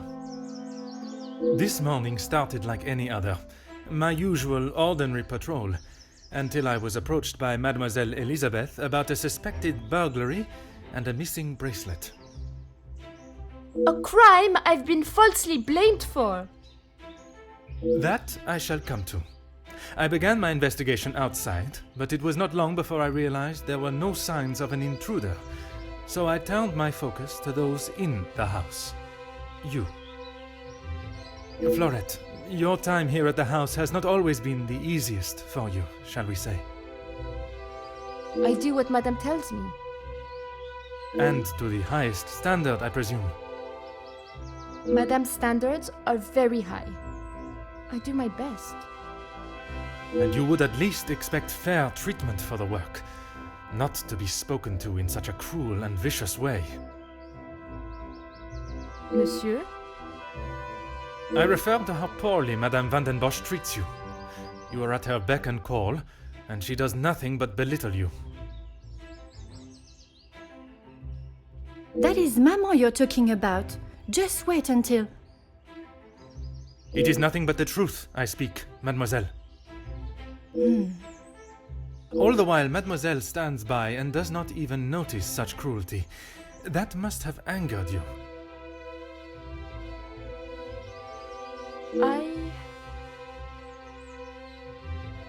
Perhaps you thought it was time they deserved some retribution. Stop trying to put words in her mouth. I am merely giving her a voice, one that has been silenced for so long. Maybe I do think she deserves it. She's had the world handed to her on a plate, and the likes of me get nothing. Doesn't make me the thief, though. A motive begins to rear its head. You're just trying to get me to admit to something. Well, I've done nothing. Allow me to finish. I am sure you will want to hear what follows. Let us return to this morning.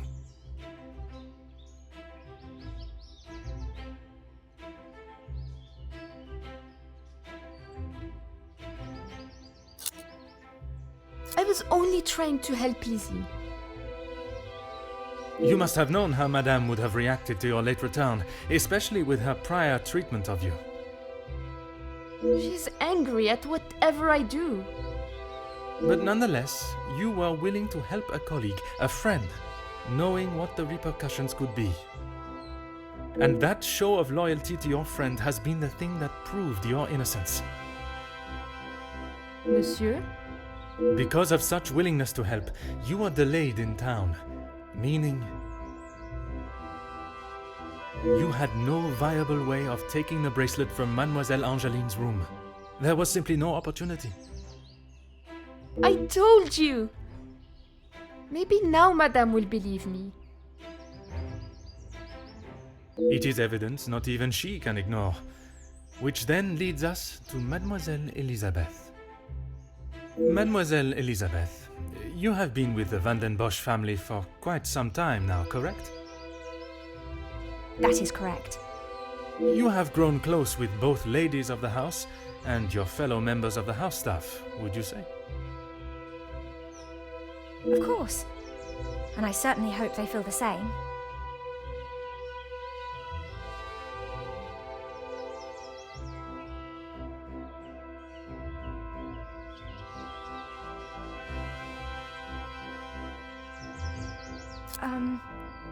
You yourself told me Madame Van den Bosch would not stand for it, and you would both be out of a job. Elizabeth? What is he talking about?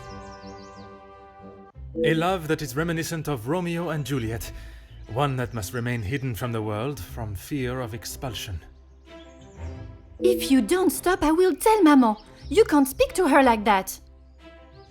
It may be a tone you do not like, but it is no worse than your maman's ruling that forced them into secrecy to begin with. I'm sorry. This isn't how I wanted you to find out. We couldn't risk Madame finding out. I don't know what we would do without this house.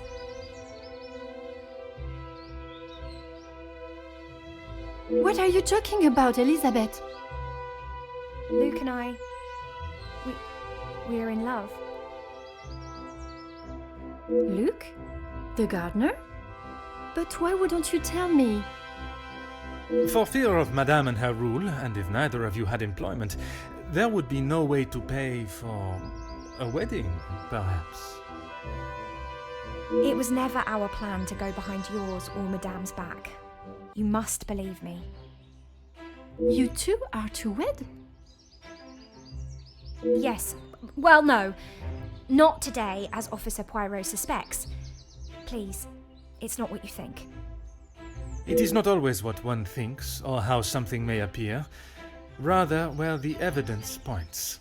And that is to Mademoiselle Angeline. You can't believe I would hide my own bracelet.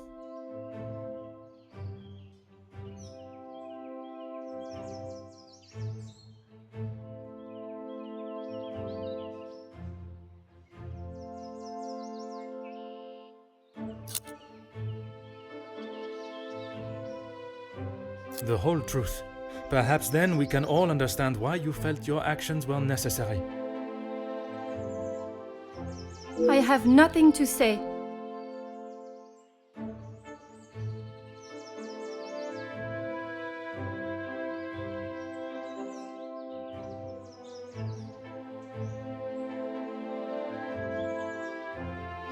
How dare you speak to me like that? You have no idea what you are talking about.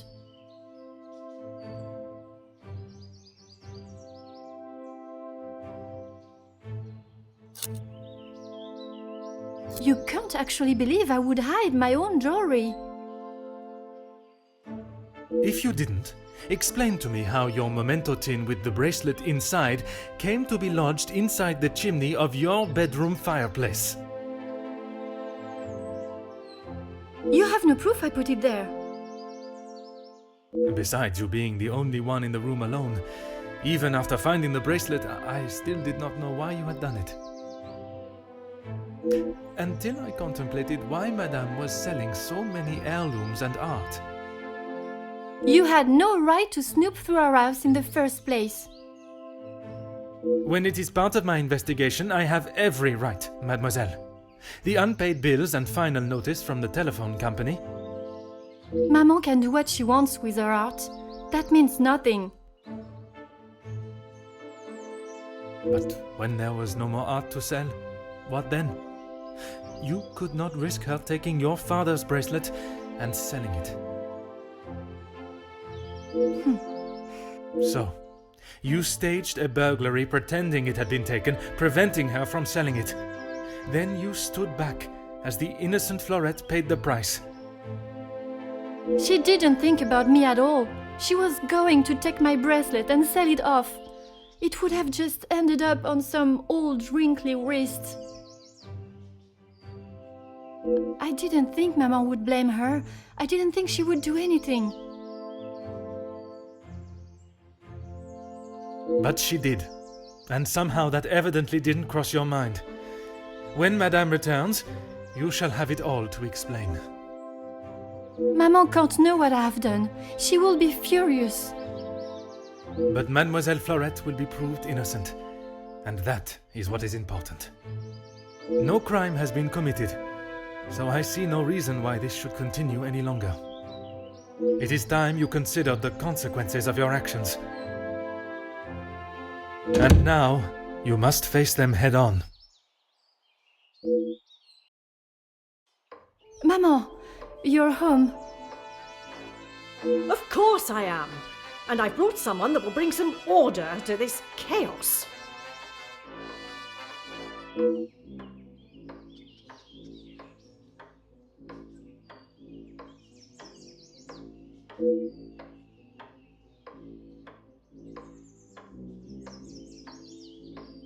Major, I can assure you I have this situation under control. From what I have heard, you are far from it. The missing bracelet has been found, and the guilty party has been identified. I am well aware that the maidservant was behind it all, and yet I see her standing as free and innocent as you and me. I am sure Madame van den Bosch has informed you of her suspicions, but I'm afraid it was merely speculation. Excuse me? After conducting a full investigation, the evidence and facts led me to deduce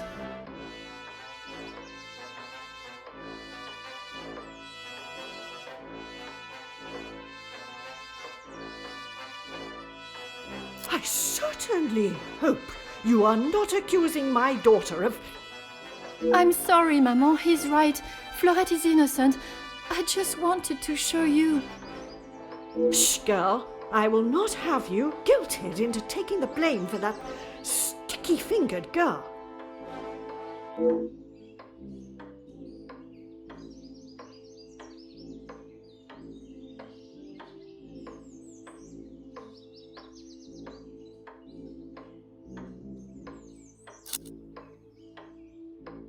Officer Poirot, a word. Madame van den Bosch was forced to make her way to inform me, alone, I might add, of the goings-on at the house today.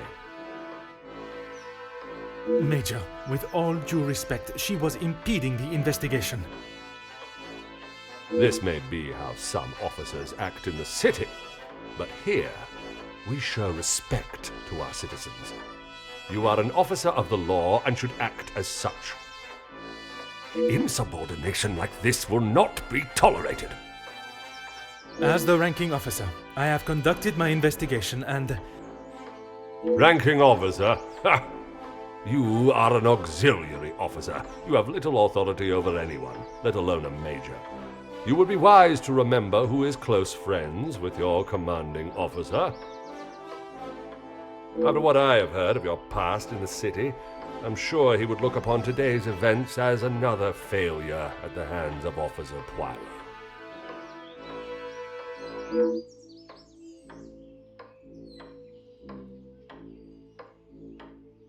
Oui, Major. Now I suggest you do your duty and escort the maidservant to the station where she can be formally charged and a sufficient punishment handed out. Right away.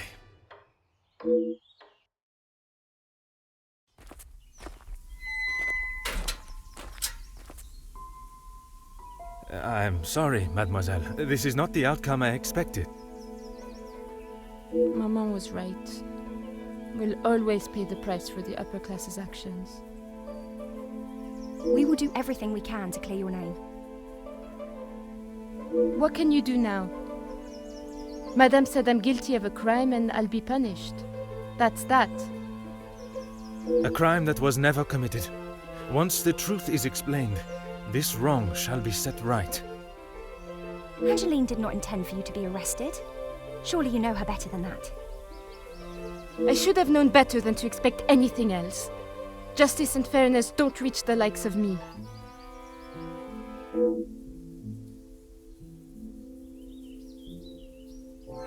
What you saw today was not justice.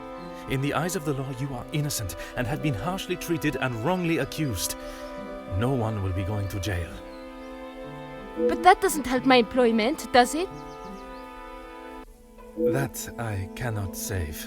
But your freedom, I shall make sure of that.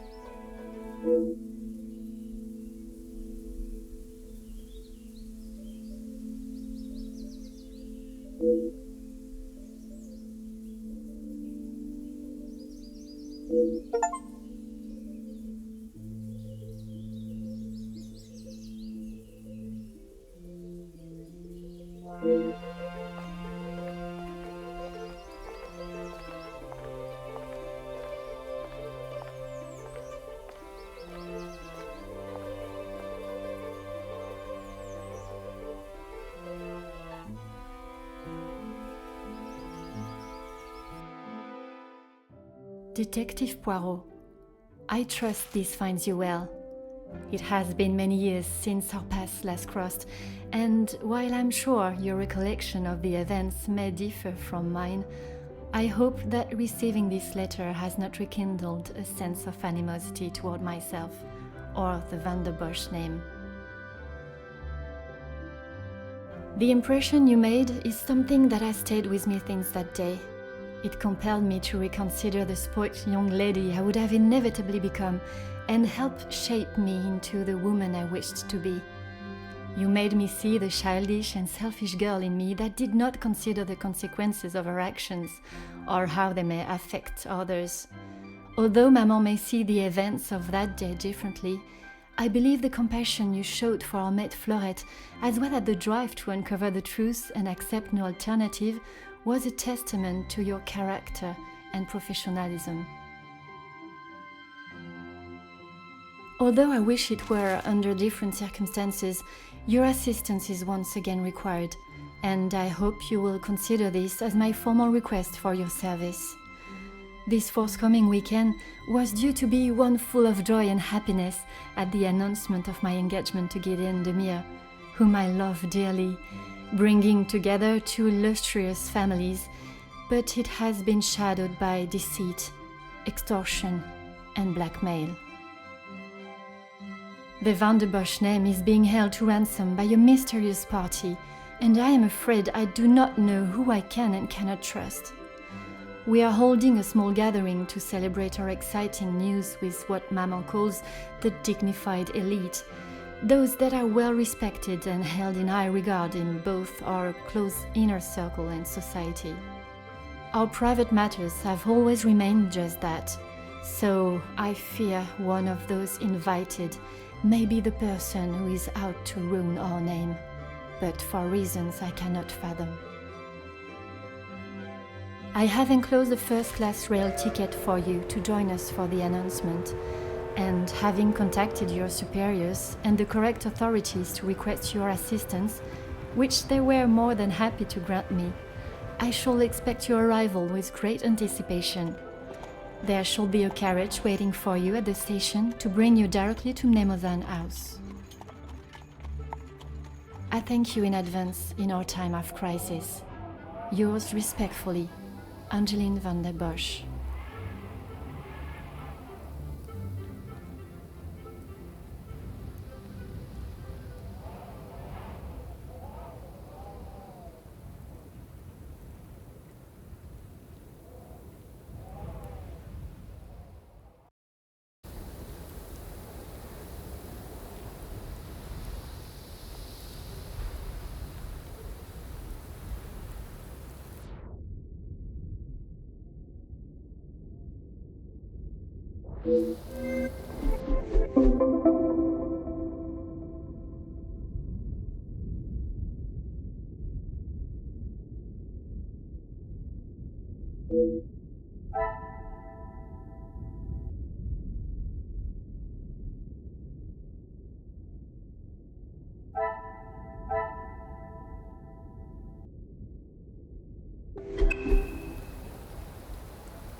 Bonjour, my name is Hercule Poirot. I am here at the invitation of Mademoiselle Angeline. Ah, Detective Poirot. We have been expecting you. Please come in from this frightful cold.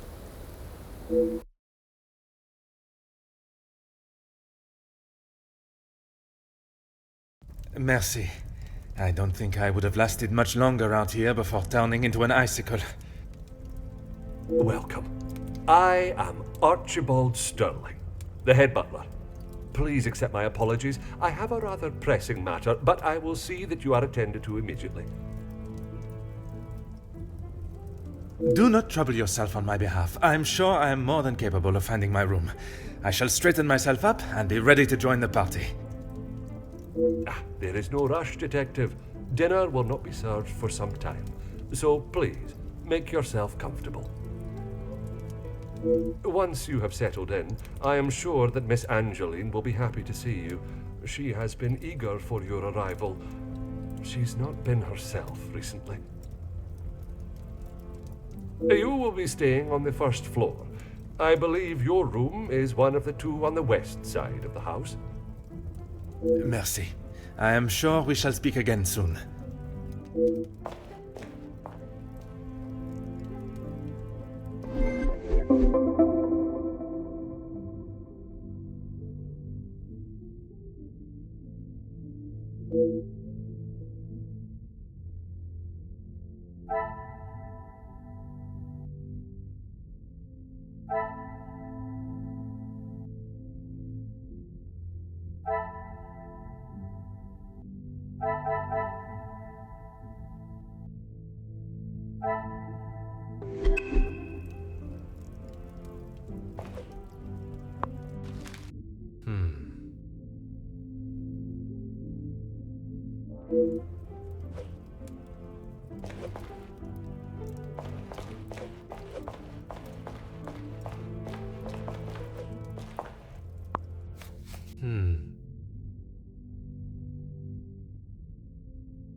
Bonjour. Allow me to introduce myself. I am Detective Hercule Poirot. Detective, I hope you're not here for me. Not that I am aware of. Should I be? Ha! Not often you meet a detective with a sense of humor. I'm Zakaria Demir, but you can call me Zach.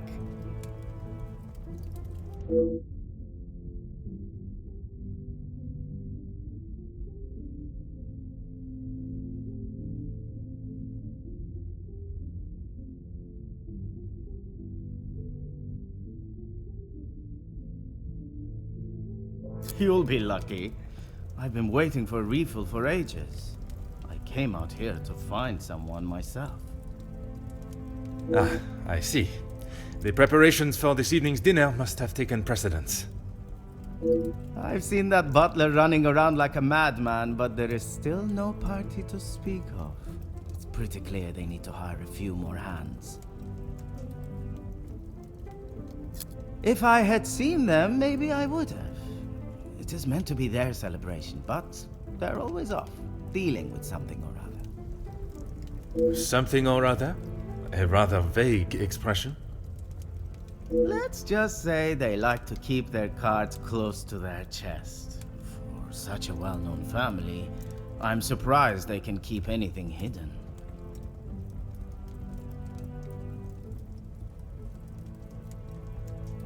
Would you care to elaborate on what Mademoiselle may be hiding? I'd rather not. You're the detective, isn't that your job? Très bien, Monsieur Demir.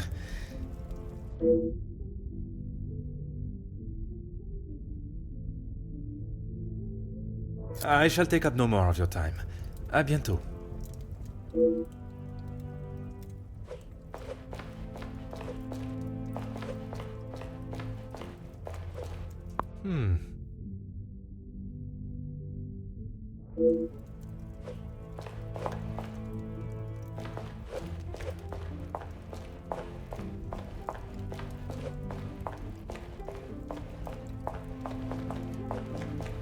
Huh.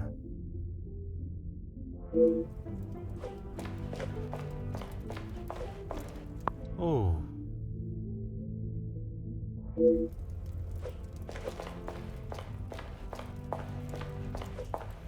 Aha.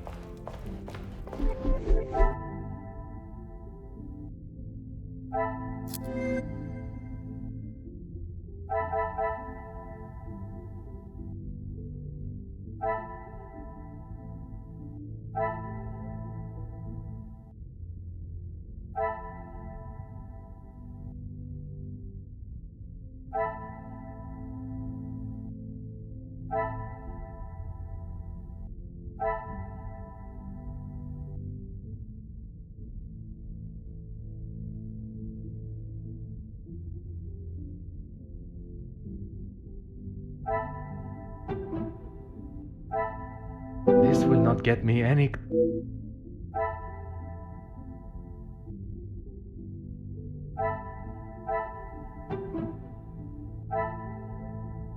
Is there something I am not seeing?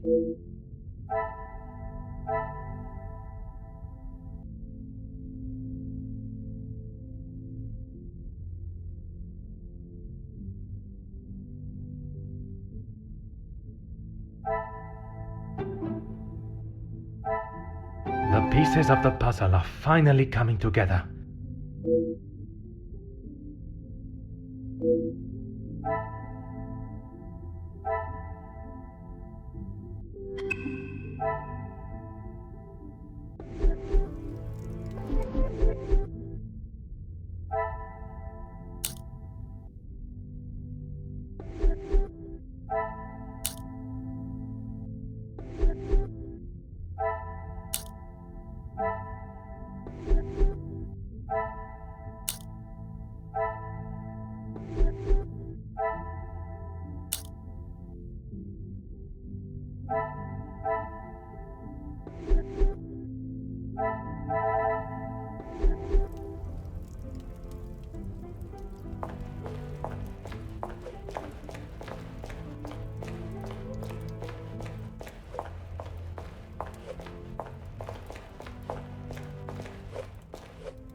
Oh.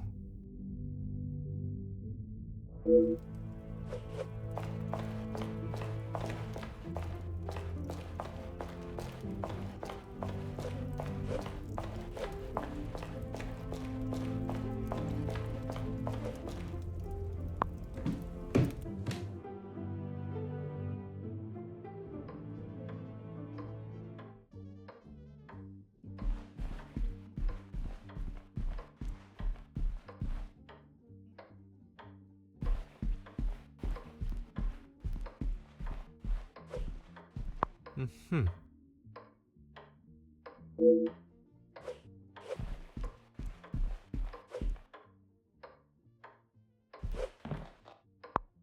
Hmm.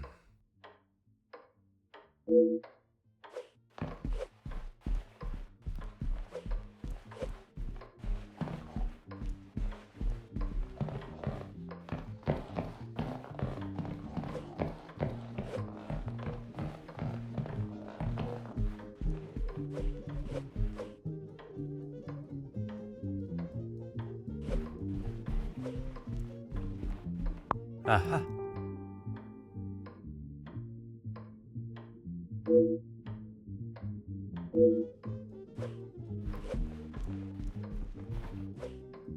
Oh.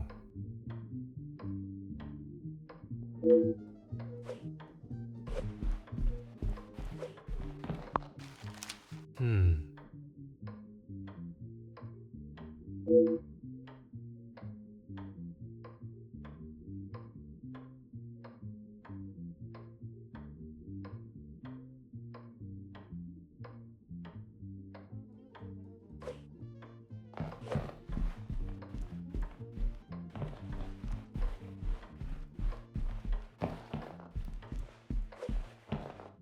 Oh.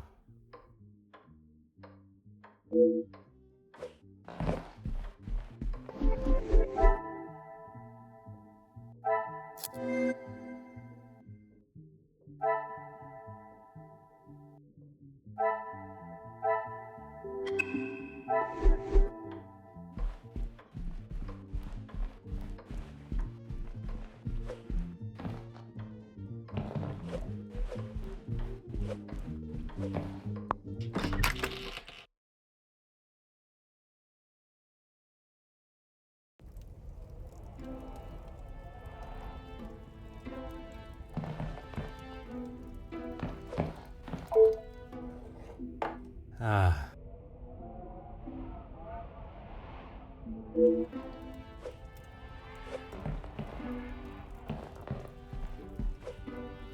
Huh.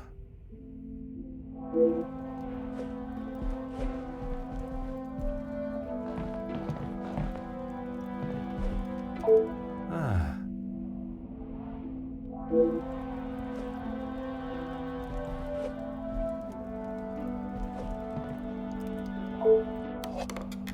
Aha.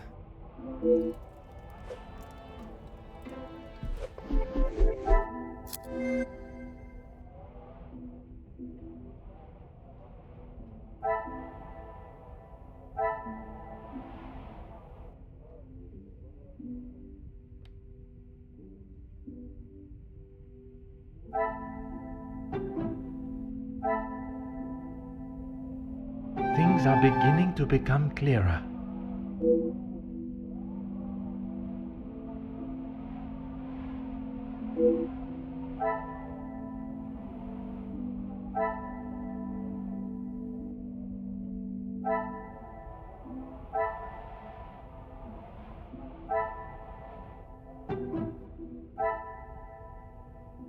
I must take a different approach if I...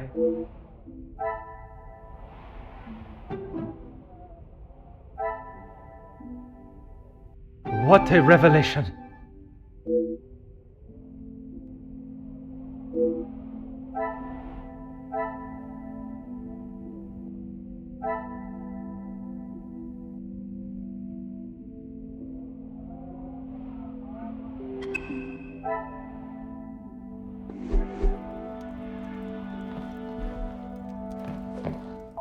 Huh.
You must be Detective Poirot.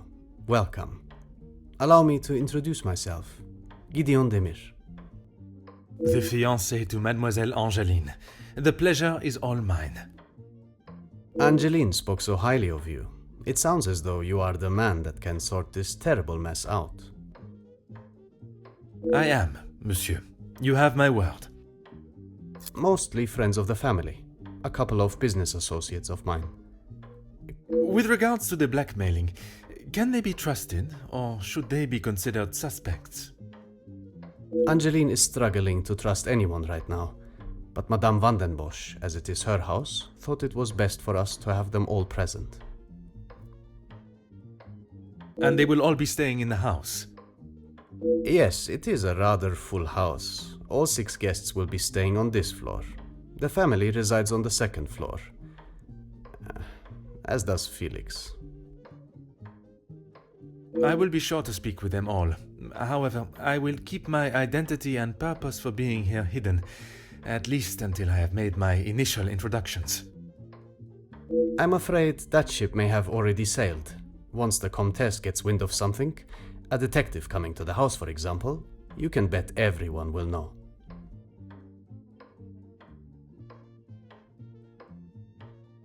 She tries her best to keep everyone else happy, but I can see it is taking its toll. Quite understandable. She is feeling the burden of the family that is not hers to carry. Angeline has spoken with her mother. She has asked if there is anything that could be used against her, but she was just so dismissive. And what are your thoughts on the matter?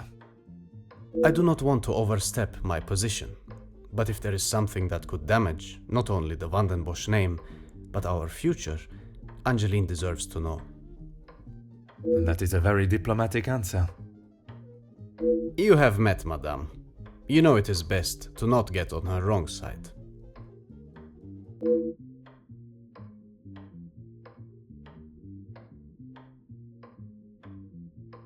You are very observant, detective. You would be wise to keep that perceptive nature while you're here. I'm sure you are correct, but I'd like to return to your feelings towards the Major. He has been a good friend to Madame Vandenbosch over the years, but that does not make him a good man, or suitable to involve himself in family affairs.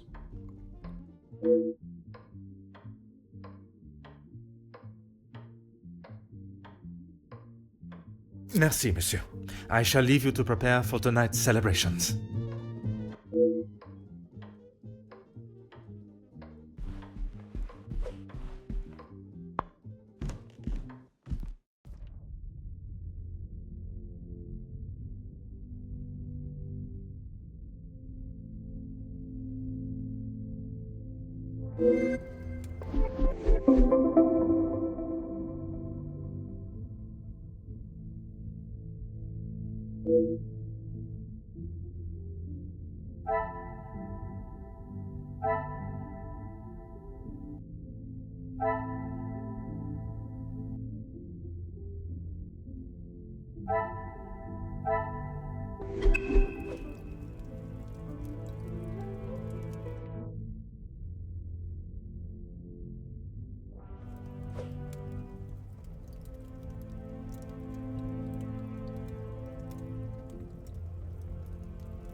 Mademoiselle Angeline, it is a pleasure to see you again. Detective, how wonderful you are here. Your travel was not too arduous, I hope? Watching from my carriage window, I saw the beautiful countryside and rolling hills. It was anything but taxing. I'm truly thankful you could make it here at such late notice. No thanks are required, mademoiselle. When one is requested personally, there is nothing more important.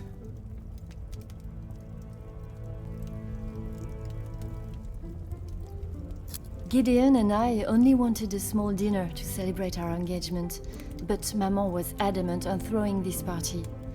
It may have been her idea, but it's the staff that have made it happen. Their efforts do not go unnoticed, from me at least.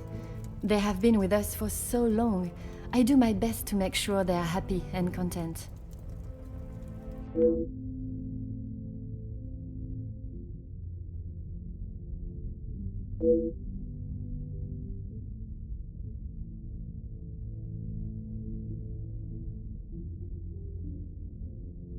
Only Maman, Elizabeth, my beloved Gideon, and you, of course. And what is your fiancé's opinion of the letters? He thinks me foolish for paying the first one if there is no secret to reveal. But you believe there may be a secret lurking, one that Maman is herself keeping hidden. she tells me nothing. Even though I'm a grown woman on the verge of marriage, she still treats me like the child I once was. Perhaps it is out of love that she protects you. It is in every mother's nature to protect their young from hurt.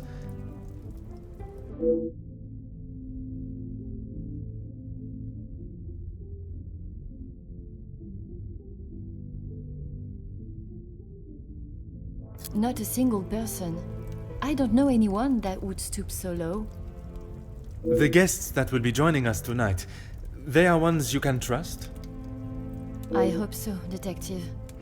Before the letters arrived, I would not have thought twice about it. They are all close friends of yours, I assume.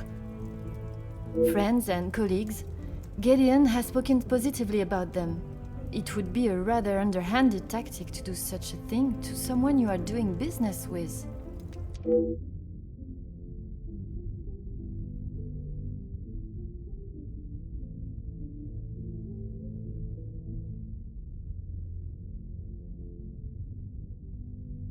Oh, Detective, I'm afraid I just don't know. She was quite adamant at the police station that she would not be returning to the house, but I assumed she would at least collect her belongings. Maman demanded that Elizabeth pack up everything she had and dispose of it. But I couldn't let that happen. Elizabeth and I took her belongings, what little there was of them, to a friend of hers in the town that Elizabeth knew of. But not even she had heard from her. I wanted to contact her, but I had no address or telephone number. Surely Madame must have had some information when she employed her. You saw how Maman was. As soon as Fleurette was out of sight of the house, it was as though she had never been there at all. Elizabeth was most upset at the news Fleurette would not be returning. And your mama's choice to ignore her accountability for the girl stopped you searching. Please, Detective, you cannot make me feel any worse than I already do. If I could go back and live that day again, you must believe me, I would never have done it.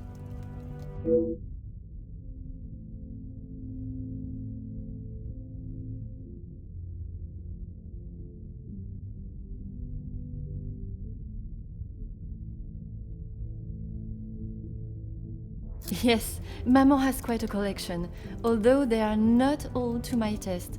Most, in fact. The painting of the saints in particular, it is quite exquisite. Is it connected to the house in some way? The one in the hall? If you look above your bedroom door, you will see one of their names. I believe they were originally carved to watch over the occupant. Merci, mademoiselle. I shall find you if there is anything further I need.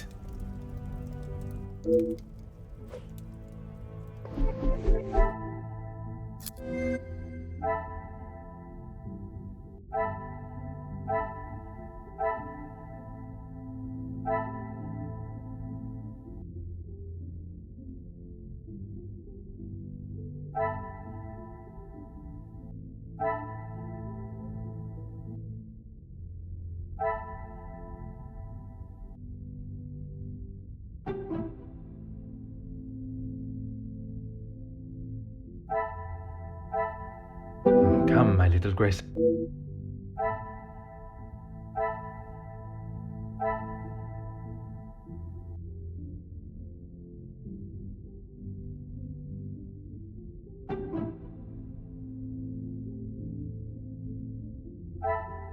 Order and method.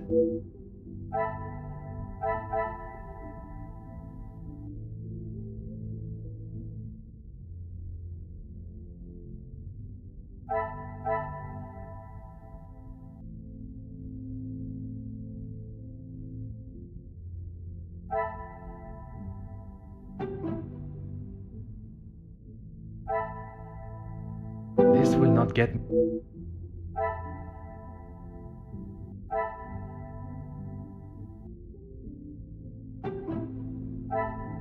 The pieces of the puzzle are finally coming together.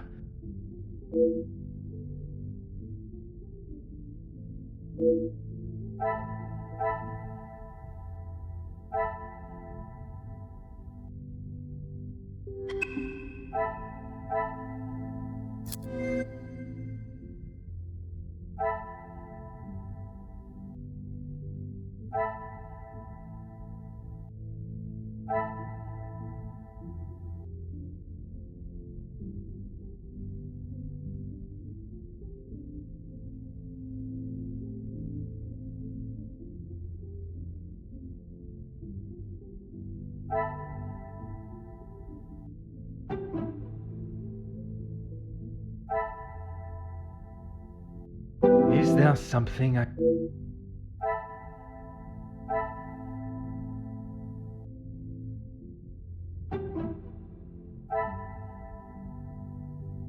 Magnifique.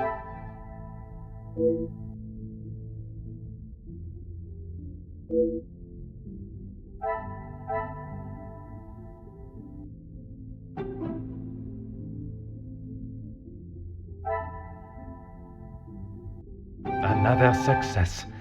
I never doubted myself.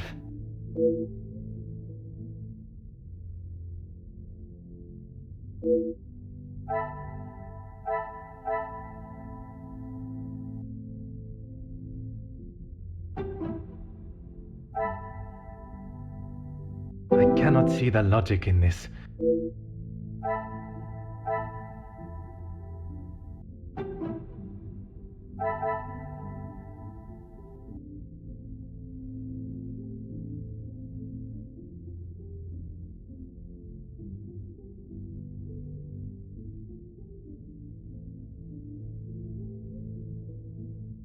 Some would say a lucky guess.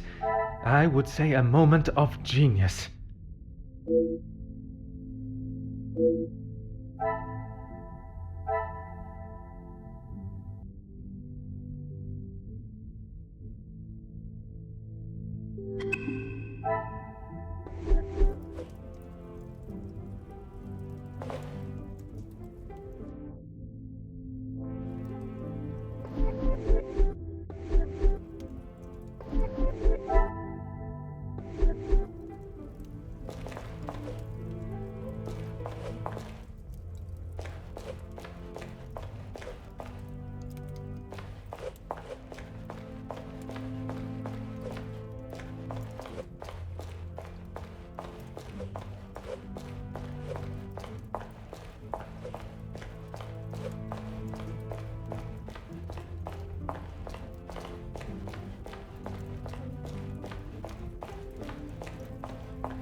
I must act on...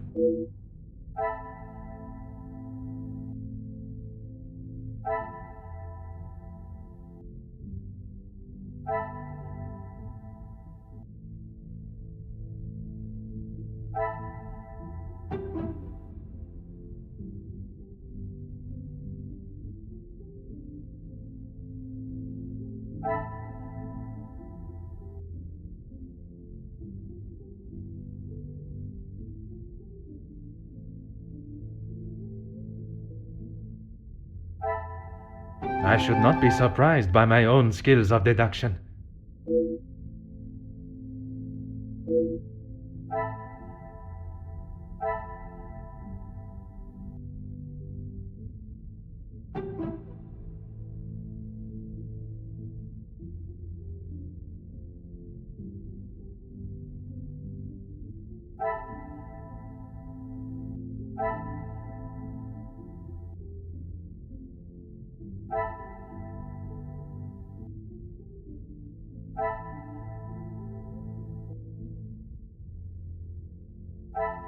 Order and method.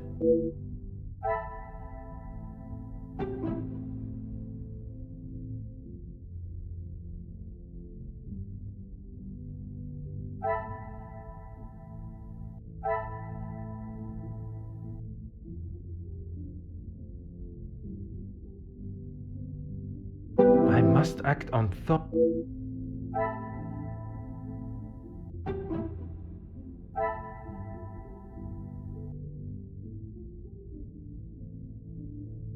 Some would say a lucky guess. I would say a moment of genius.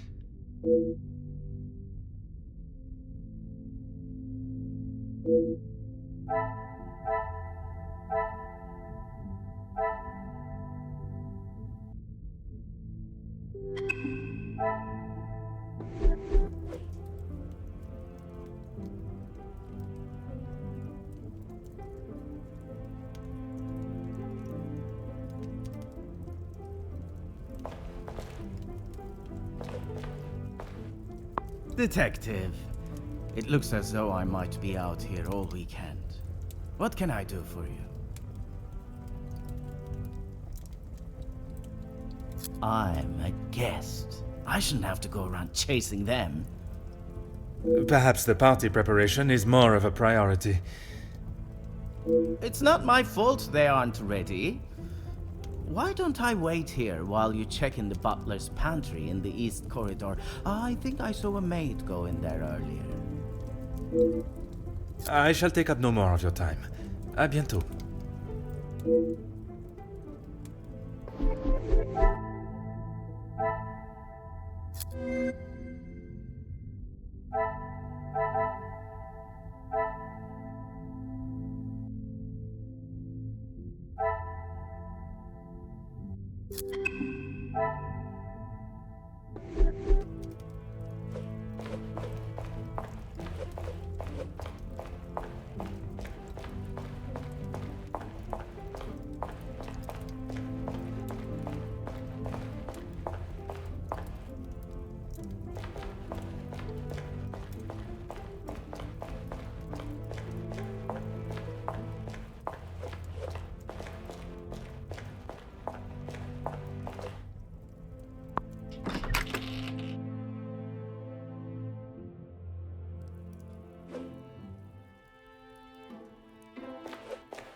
Huh.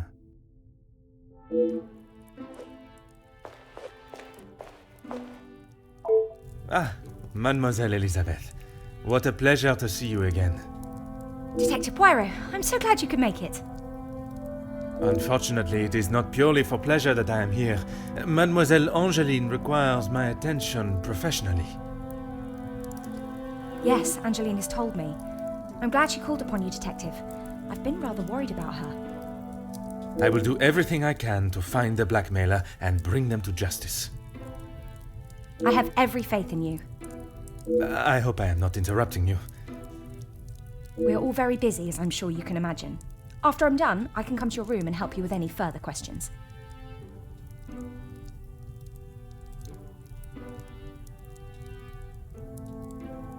No one escorted you?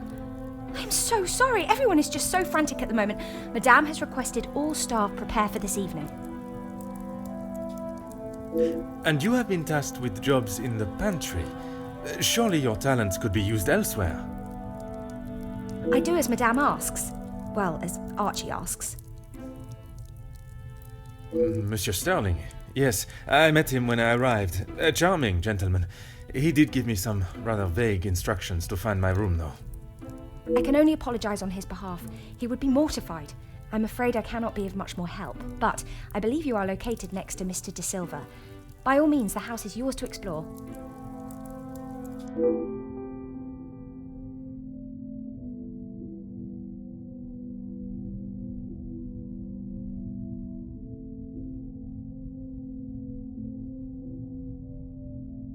Yes, I'm afraid it may be all for show, though. She has not been herself, and it is not only I that have noticed. Madame Vandenbosch. Surely it must have had some effect on her. Madame has carried on as though nothing has happened. She has never been one to show emotion, and she doesn't seem to notice how it has affected Angeline. The staff, on the other hand... Angeline means no harm, but there have been some instances recently where she has acted rather sharply with them. I hope not too sharply. A house of two Madame Vandenbosches would surely be too much for anyone. Ah yes, guests are requested to sign the book when arriving. I believe it gives details to the guests' room locations. It stated the male guests are to be staying in the East Wing. Yes, Madame does not believe in male and female guests residing beside one another. Oh, yes, well, I'm afraid it is far from a happy ending. Luke... Oh, mademoiselle, I was not aware. It's fine, Detective, honestly. I'm sorry, but I really must finish this. Bien sûr, mademoiselle.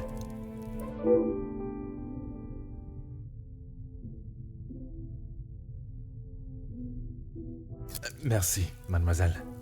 Pleasure is mine, Detective.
Before you leave, Detective, I have something for you beside the furnace here from Angeline. She wanted me to give it to you on your arrival.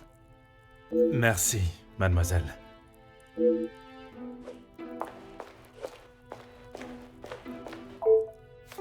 Ah.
Another success. I never doubted myself.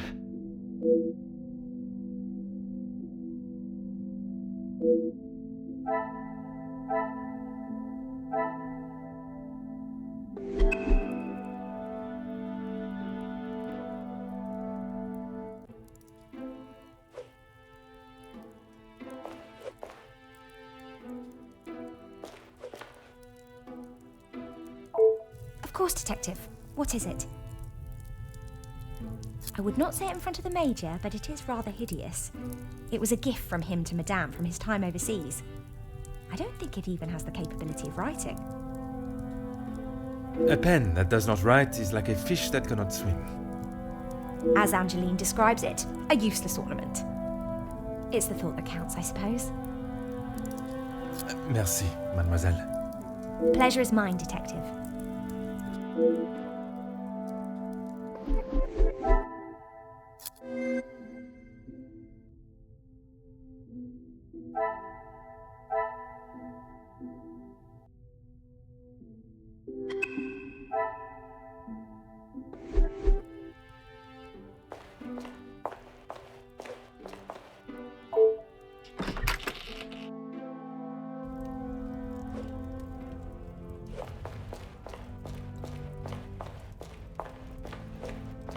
What can I help you with, Detective?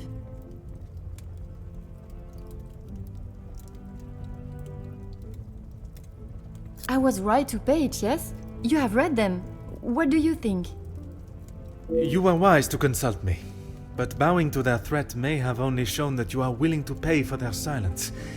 Is the secret they speak of worth so much? I wish I could, but I have no idea. The letter was addressed to me, but I have nothing to hide. Maman took one look at it and disregarded the whole thing as someone's idea of a joke. She looked at it. She is not aware of the second letter. She doesn't know I paid the first.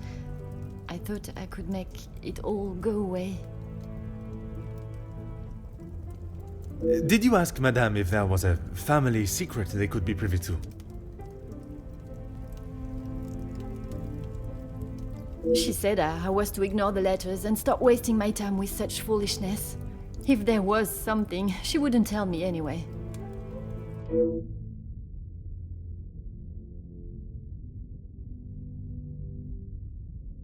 I couldn't ask Maman for the money. She was angry that I had even considered paying it. Gideon offered to help. Pardon, did he not think you foolish for paying? He did, but he said he couldn't stand by and watch me in so much distress. How honorable. We are soon to be married, Detective. A loving partnership that faces their troubles together. They are his words. I did not mean anything by it, mademoiselle. You have found yourself a husband that will stand by your side and do what must be done to protect you.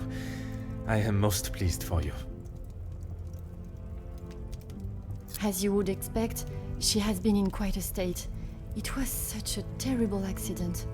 She kept it to herself for almost a week before she even told me. Pardon, how could you not know? Surely his absence from the house was noticed. Maman fired him after he returned to the house. She said he could not be trusted. But Mademoiselle Elizabeth's position was kept? I begged Maman for them both, but she said if he was willing to go behind her back, what else could he do? Falling in love is a far cry from committing even the smallest crime, n'est-ce pas?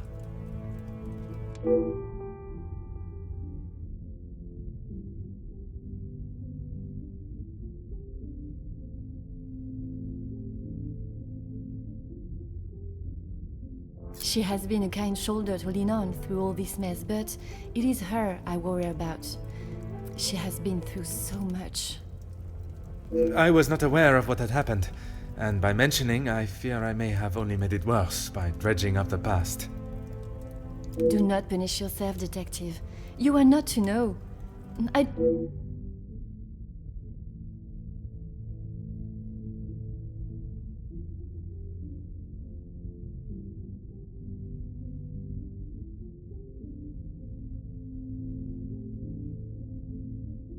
Merci, mademoiselle. I shall find you if there is anything further I need.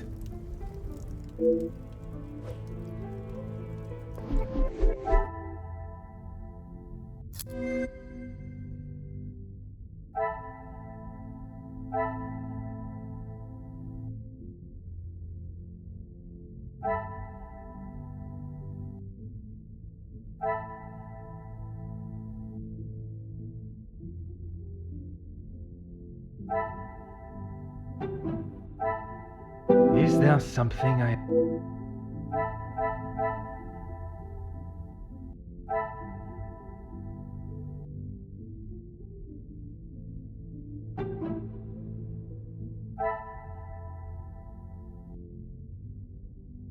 This will not get me any closer.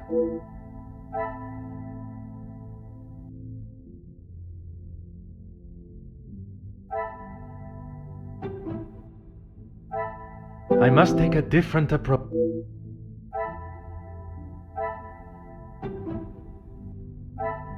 Things are beginning to become clearer.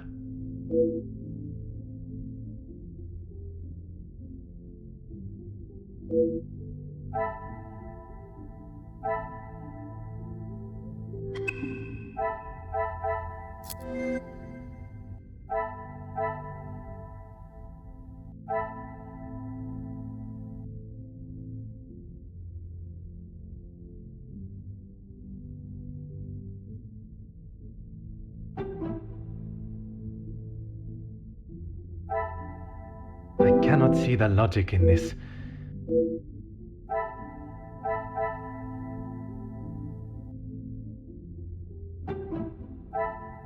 Come, my little...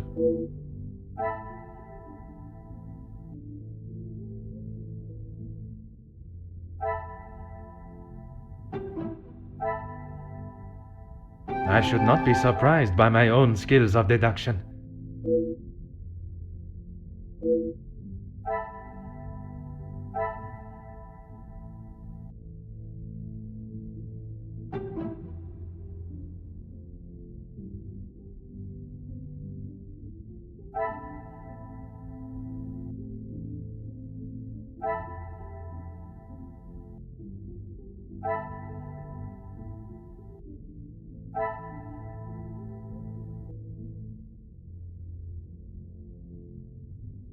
Order and method.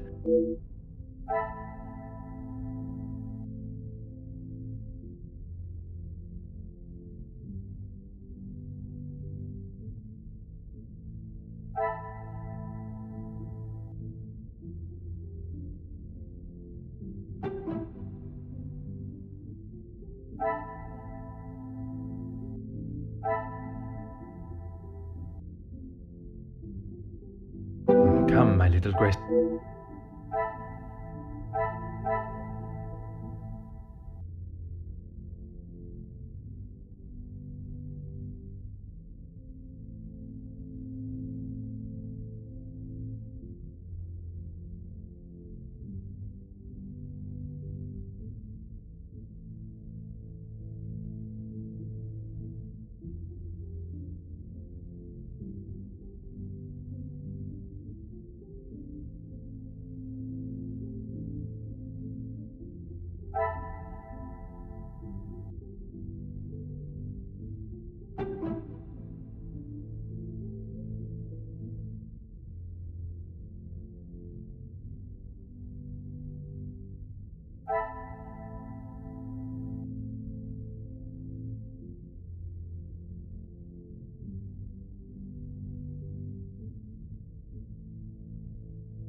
This will not get me any...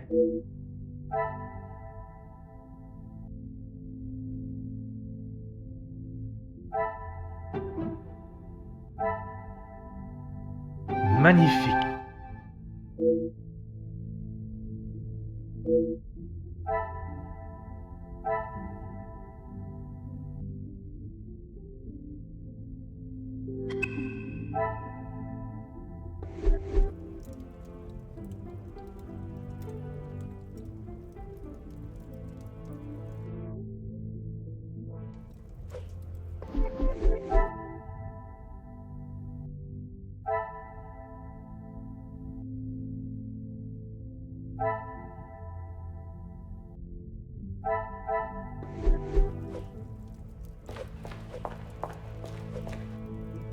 Detective, it looks as though...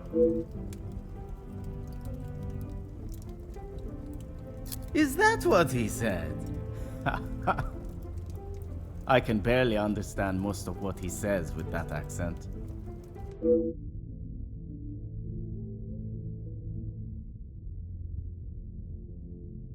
I find his accent rather pleasant, reassuring. I guess. Not too helpful when it comes to finding your room, though. You'll probably be the lucky one that has that hideous plant outside the door. I shall take up no more of your time. À bientôt.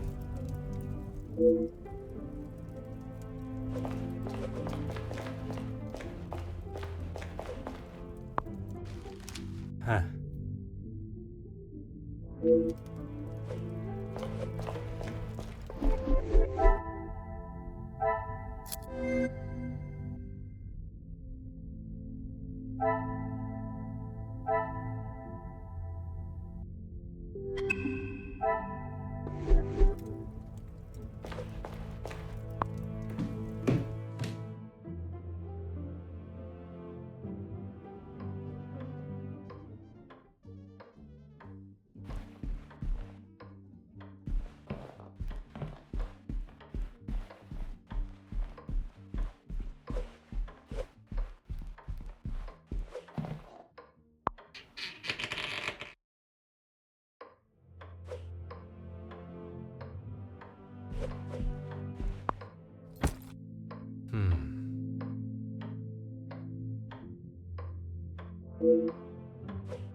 Oh.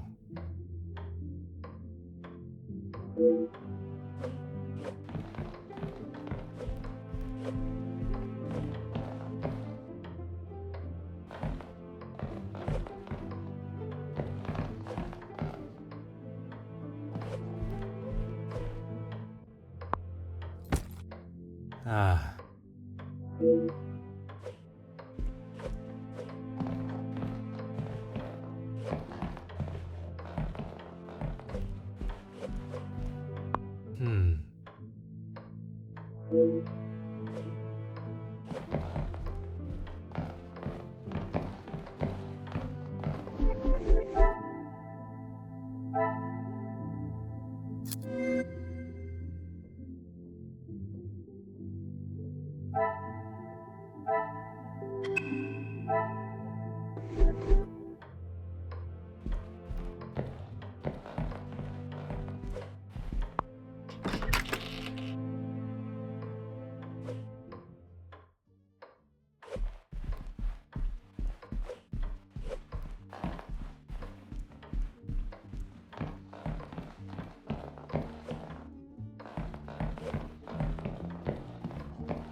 Aha.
Mhm.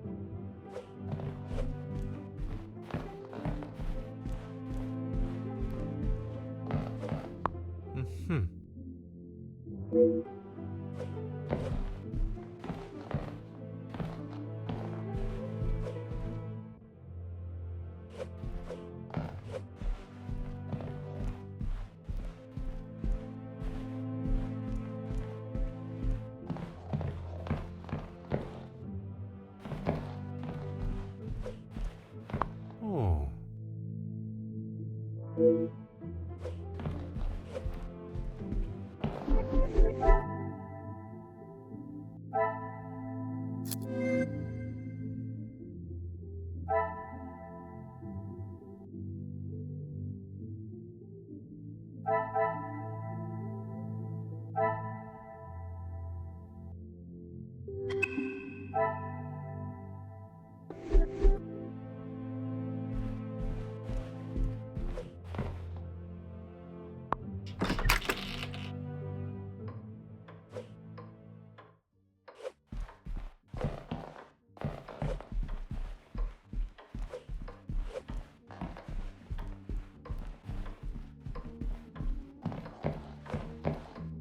Huh.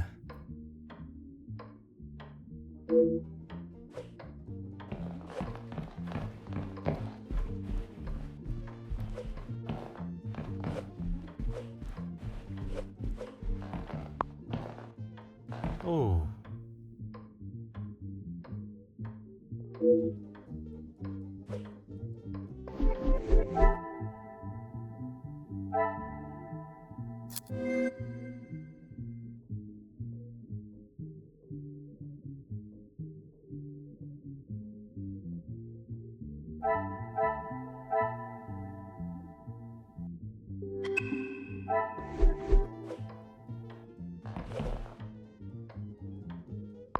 Huh.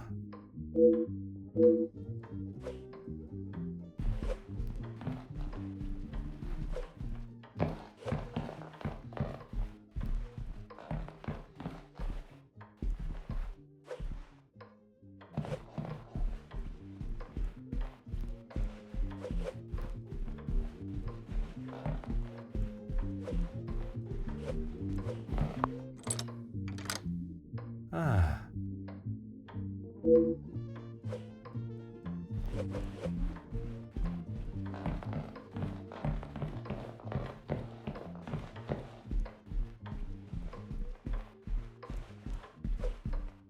Ah.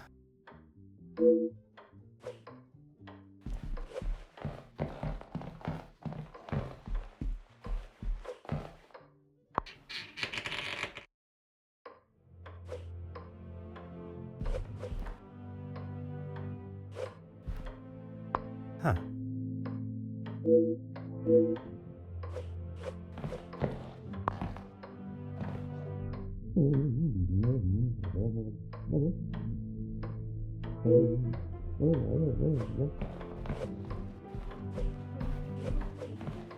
Hmm.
I must act on thought.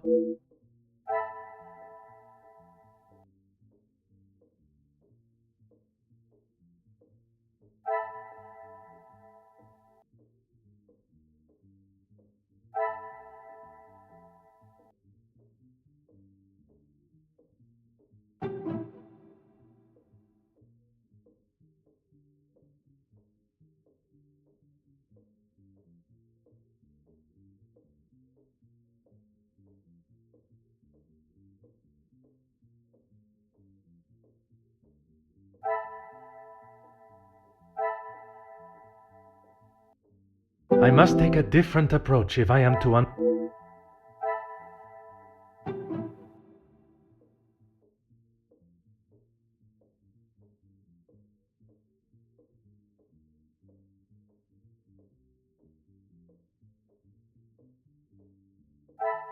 I cannot see the logic in this.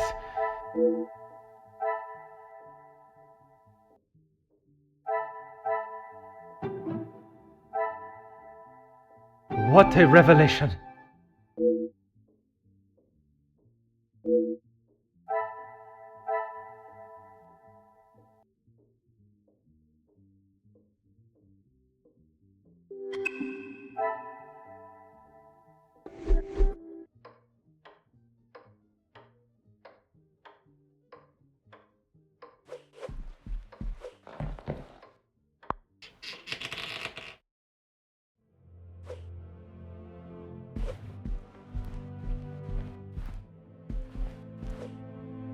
Oh.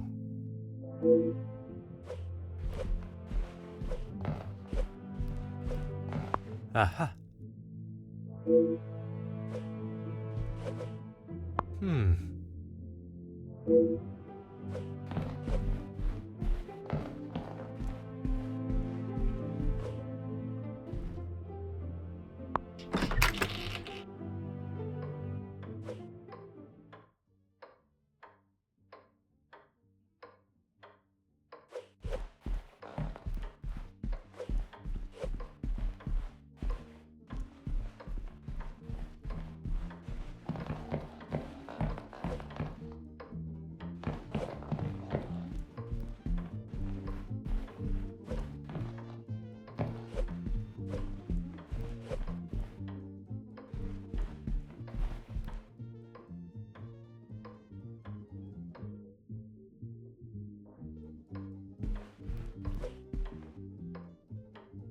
Please, ask away, detective.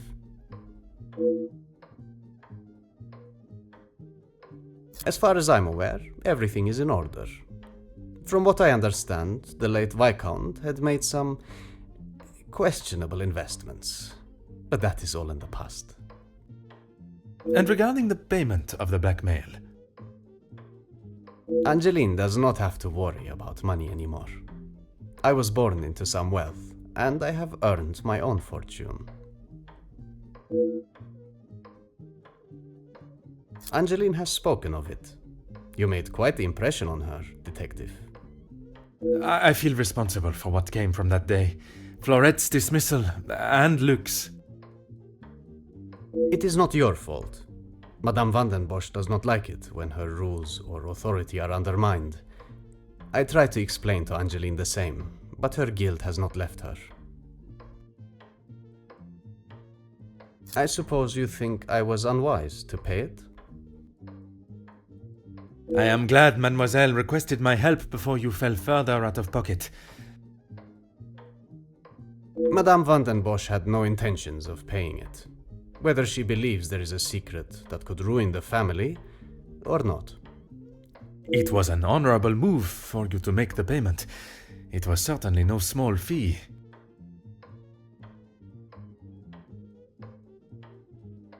Angeline is to be my wife, and then we shall be family.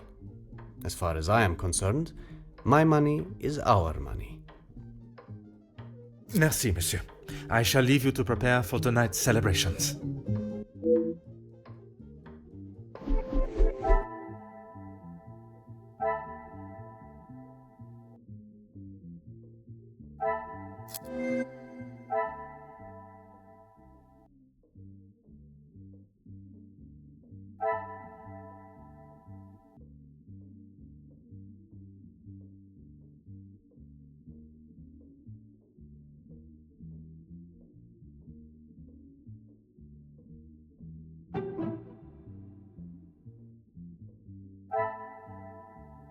Is there something?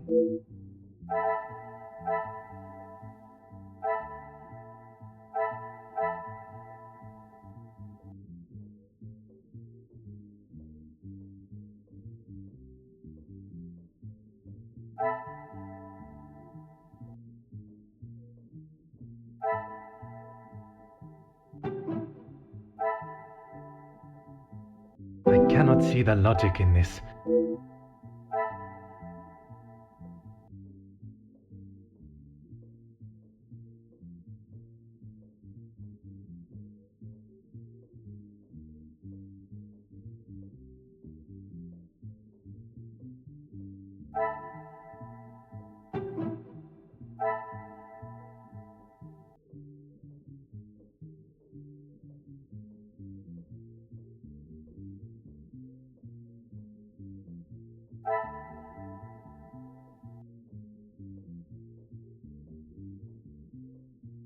Is there something?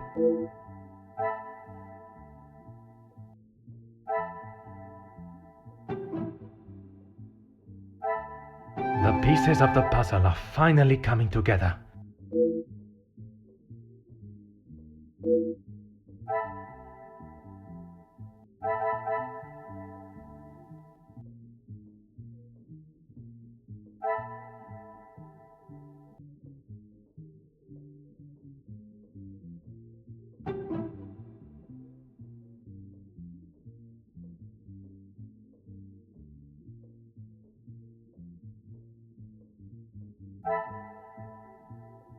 I must act on.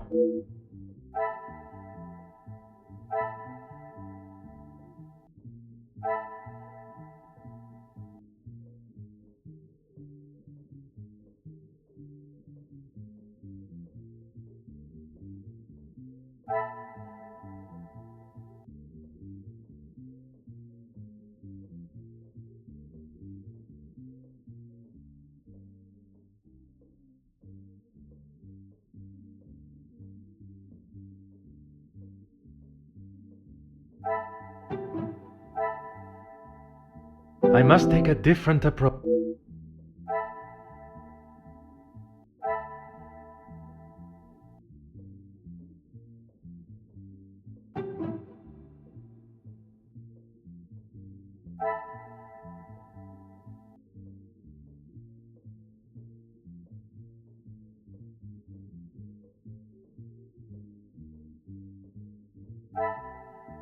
Order and method.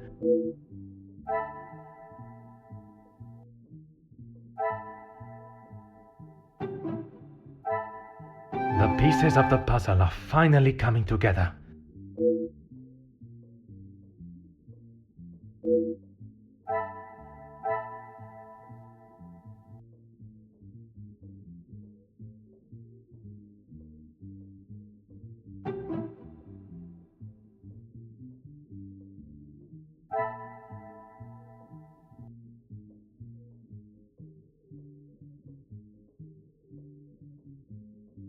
Come, my little grey cells.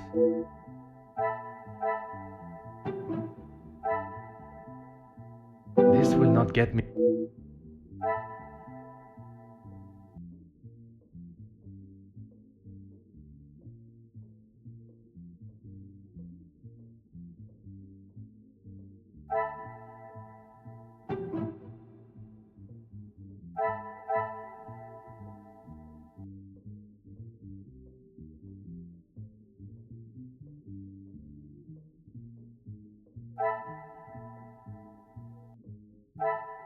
I cannot see the logic in this.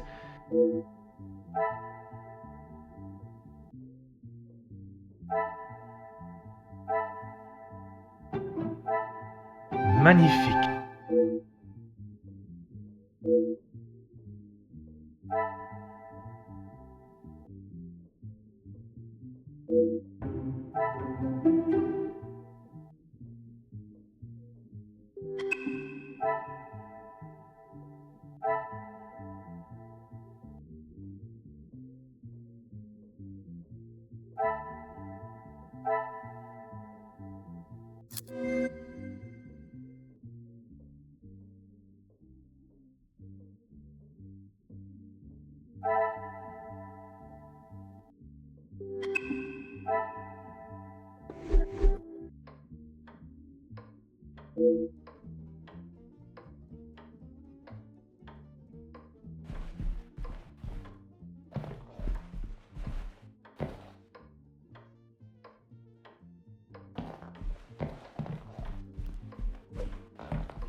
Aha.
Oh.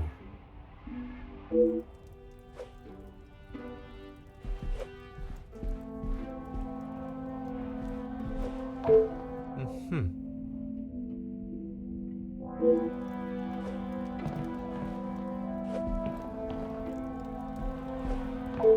Aha.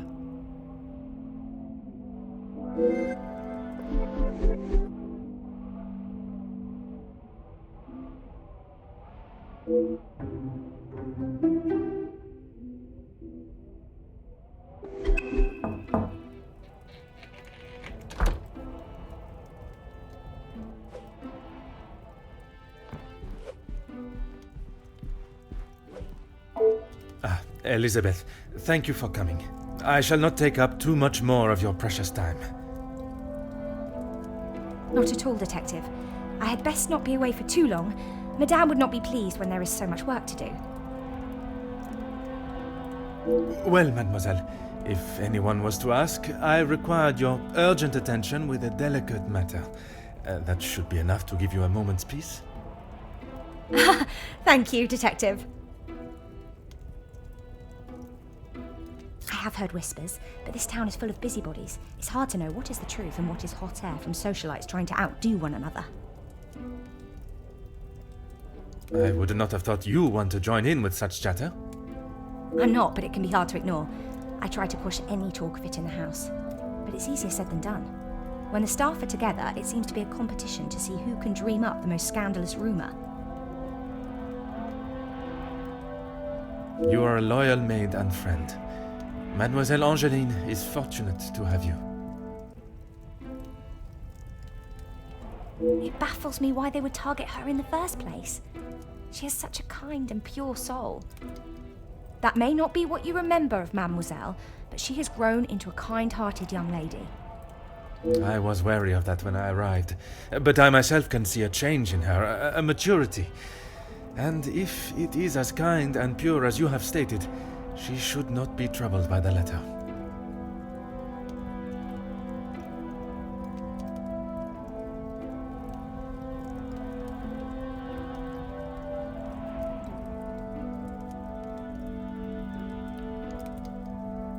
Letters, Detective. I brought you the other.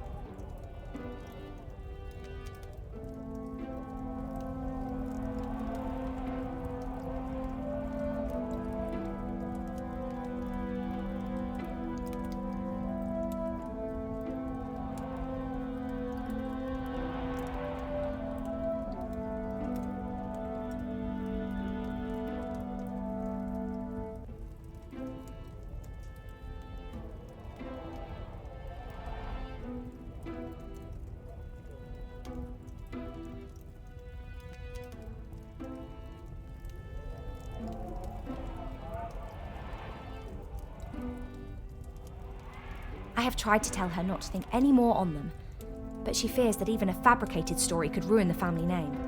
She even frets at what it may do to her engagement. I have met Monsieur Demire, and I cannot see his love for Angeline diminishing at something so trivial.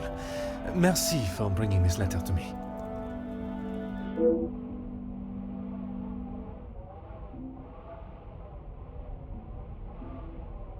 Merci, mademoiselle. Pleasure is mine, Detective.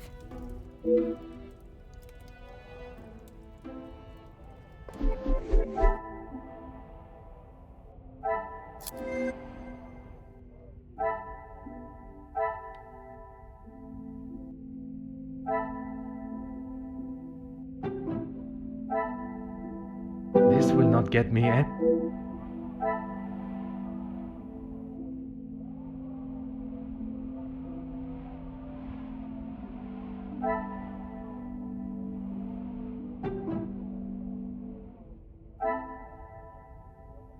I must act on thought.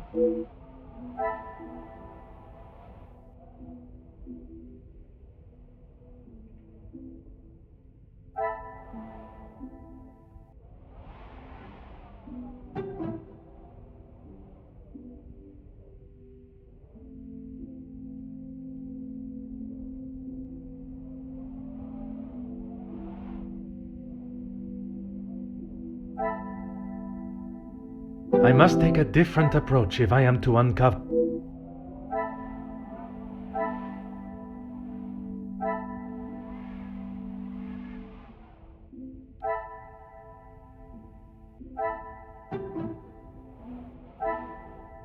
Things are beginning to become clearer.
Of course, Detective. What is it? She will no doubt be with Master Gideon. The party was just beginning when I came upstairs.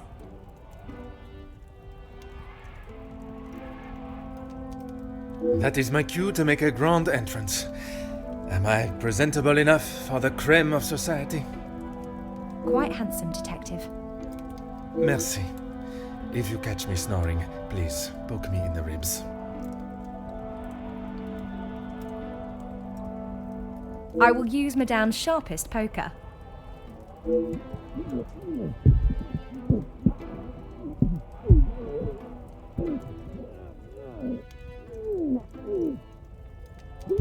It sounds as though someone else may have already been poked.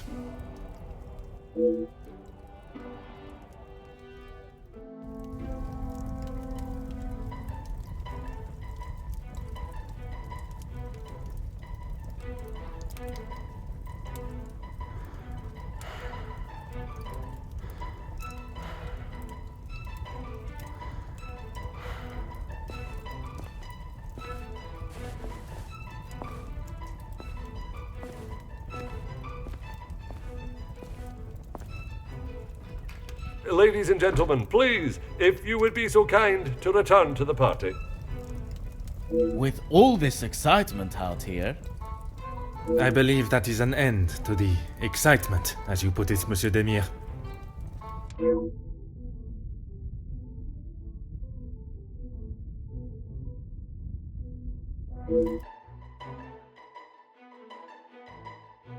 Oh, thank God. One last match. Bonjour, Monsieur Hagen. I wondered when you would be arriving. At least now you can do your job. Pardon, Monsieur. I have just been assaulted! I want him arrested! I'm afraid it is not as simple as that. I merely witnessed you standing up from the ground. This is ridiculous. You know very well what he did. Perhaps you could elaborate on what instigated the altercation. I should have known you wouldn't make things easy.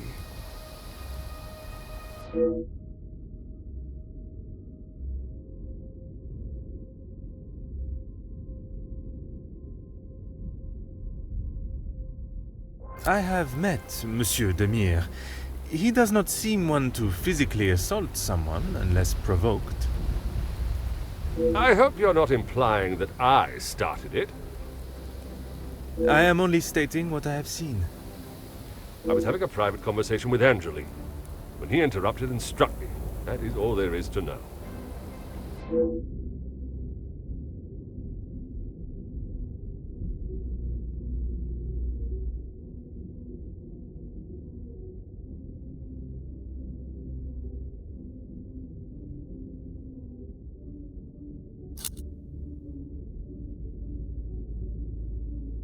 I would not act any other way. Well, unless I am provoked. You have grown rather close with the Vandenbosch family, it seems. What has my relationship with the family got to do with anything? Why are you even here, officer?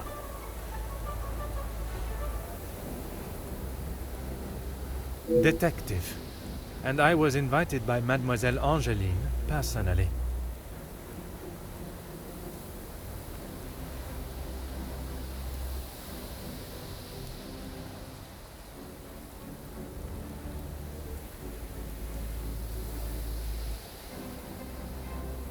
Seems to be mistake after mistake with that girl.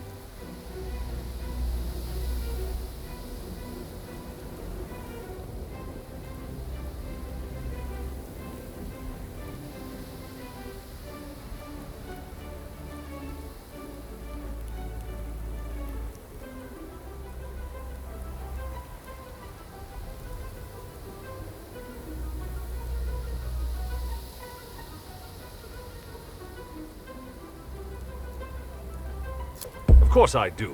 What a stupid question. He is scum. Him and his whole family.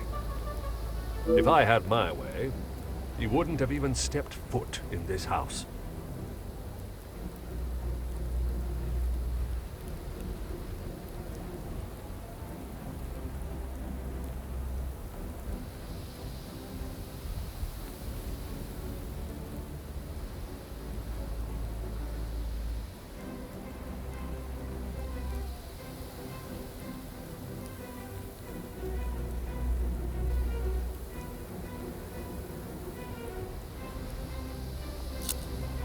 Officer Poirot, are you going to do something about him or not?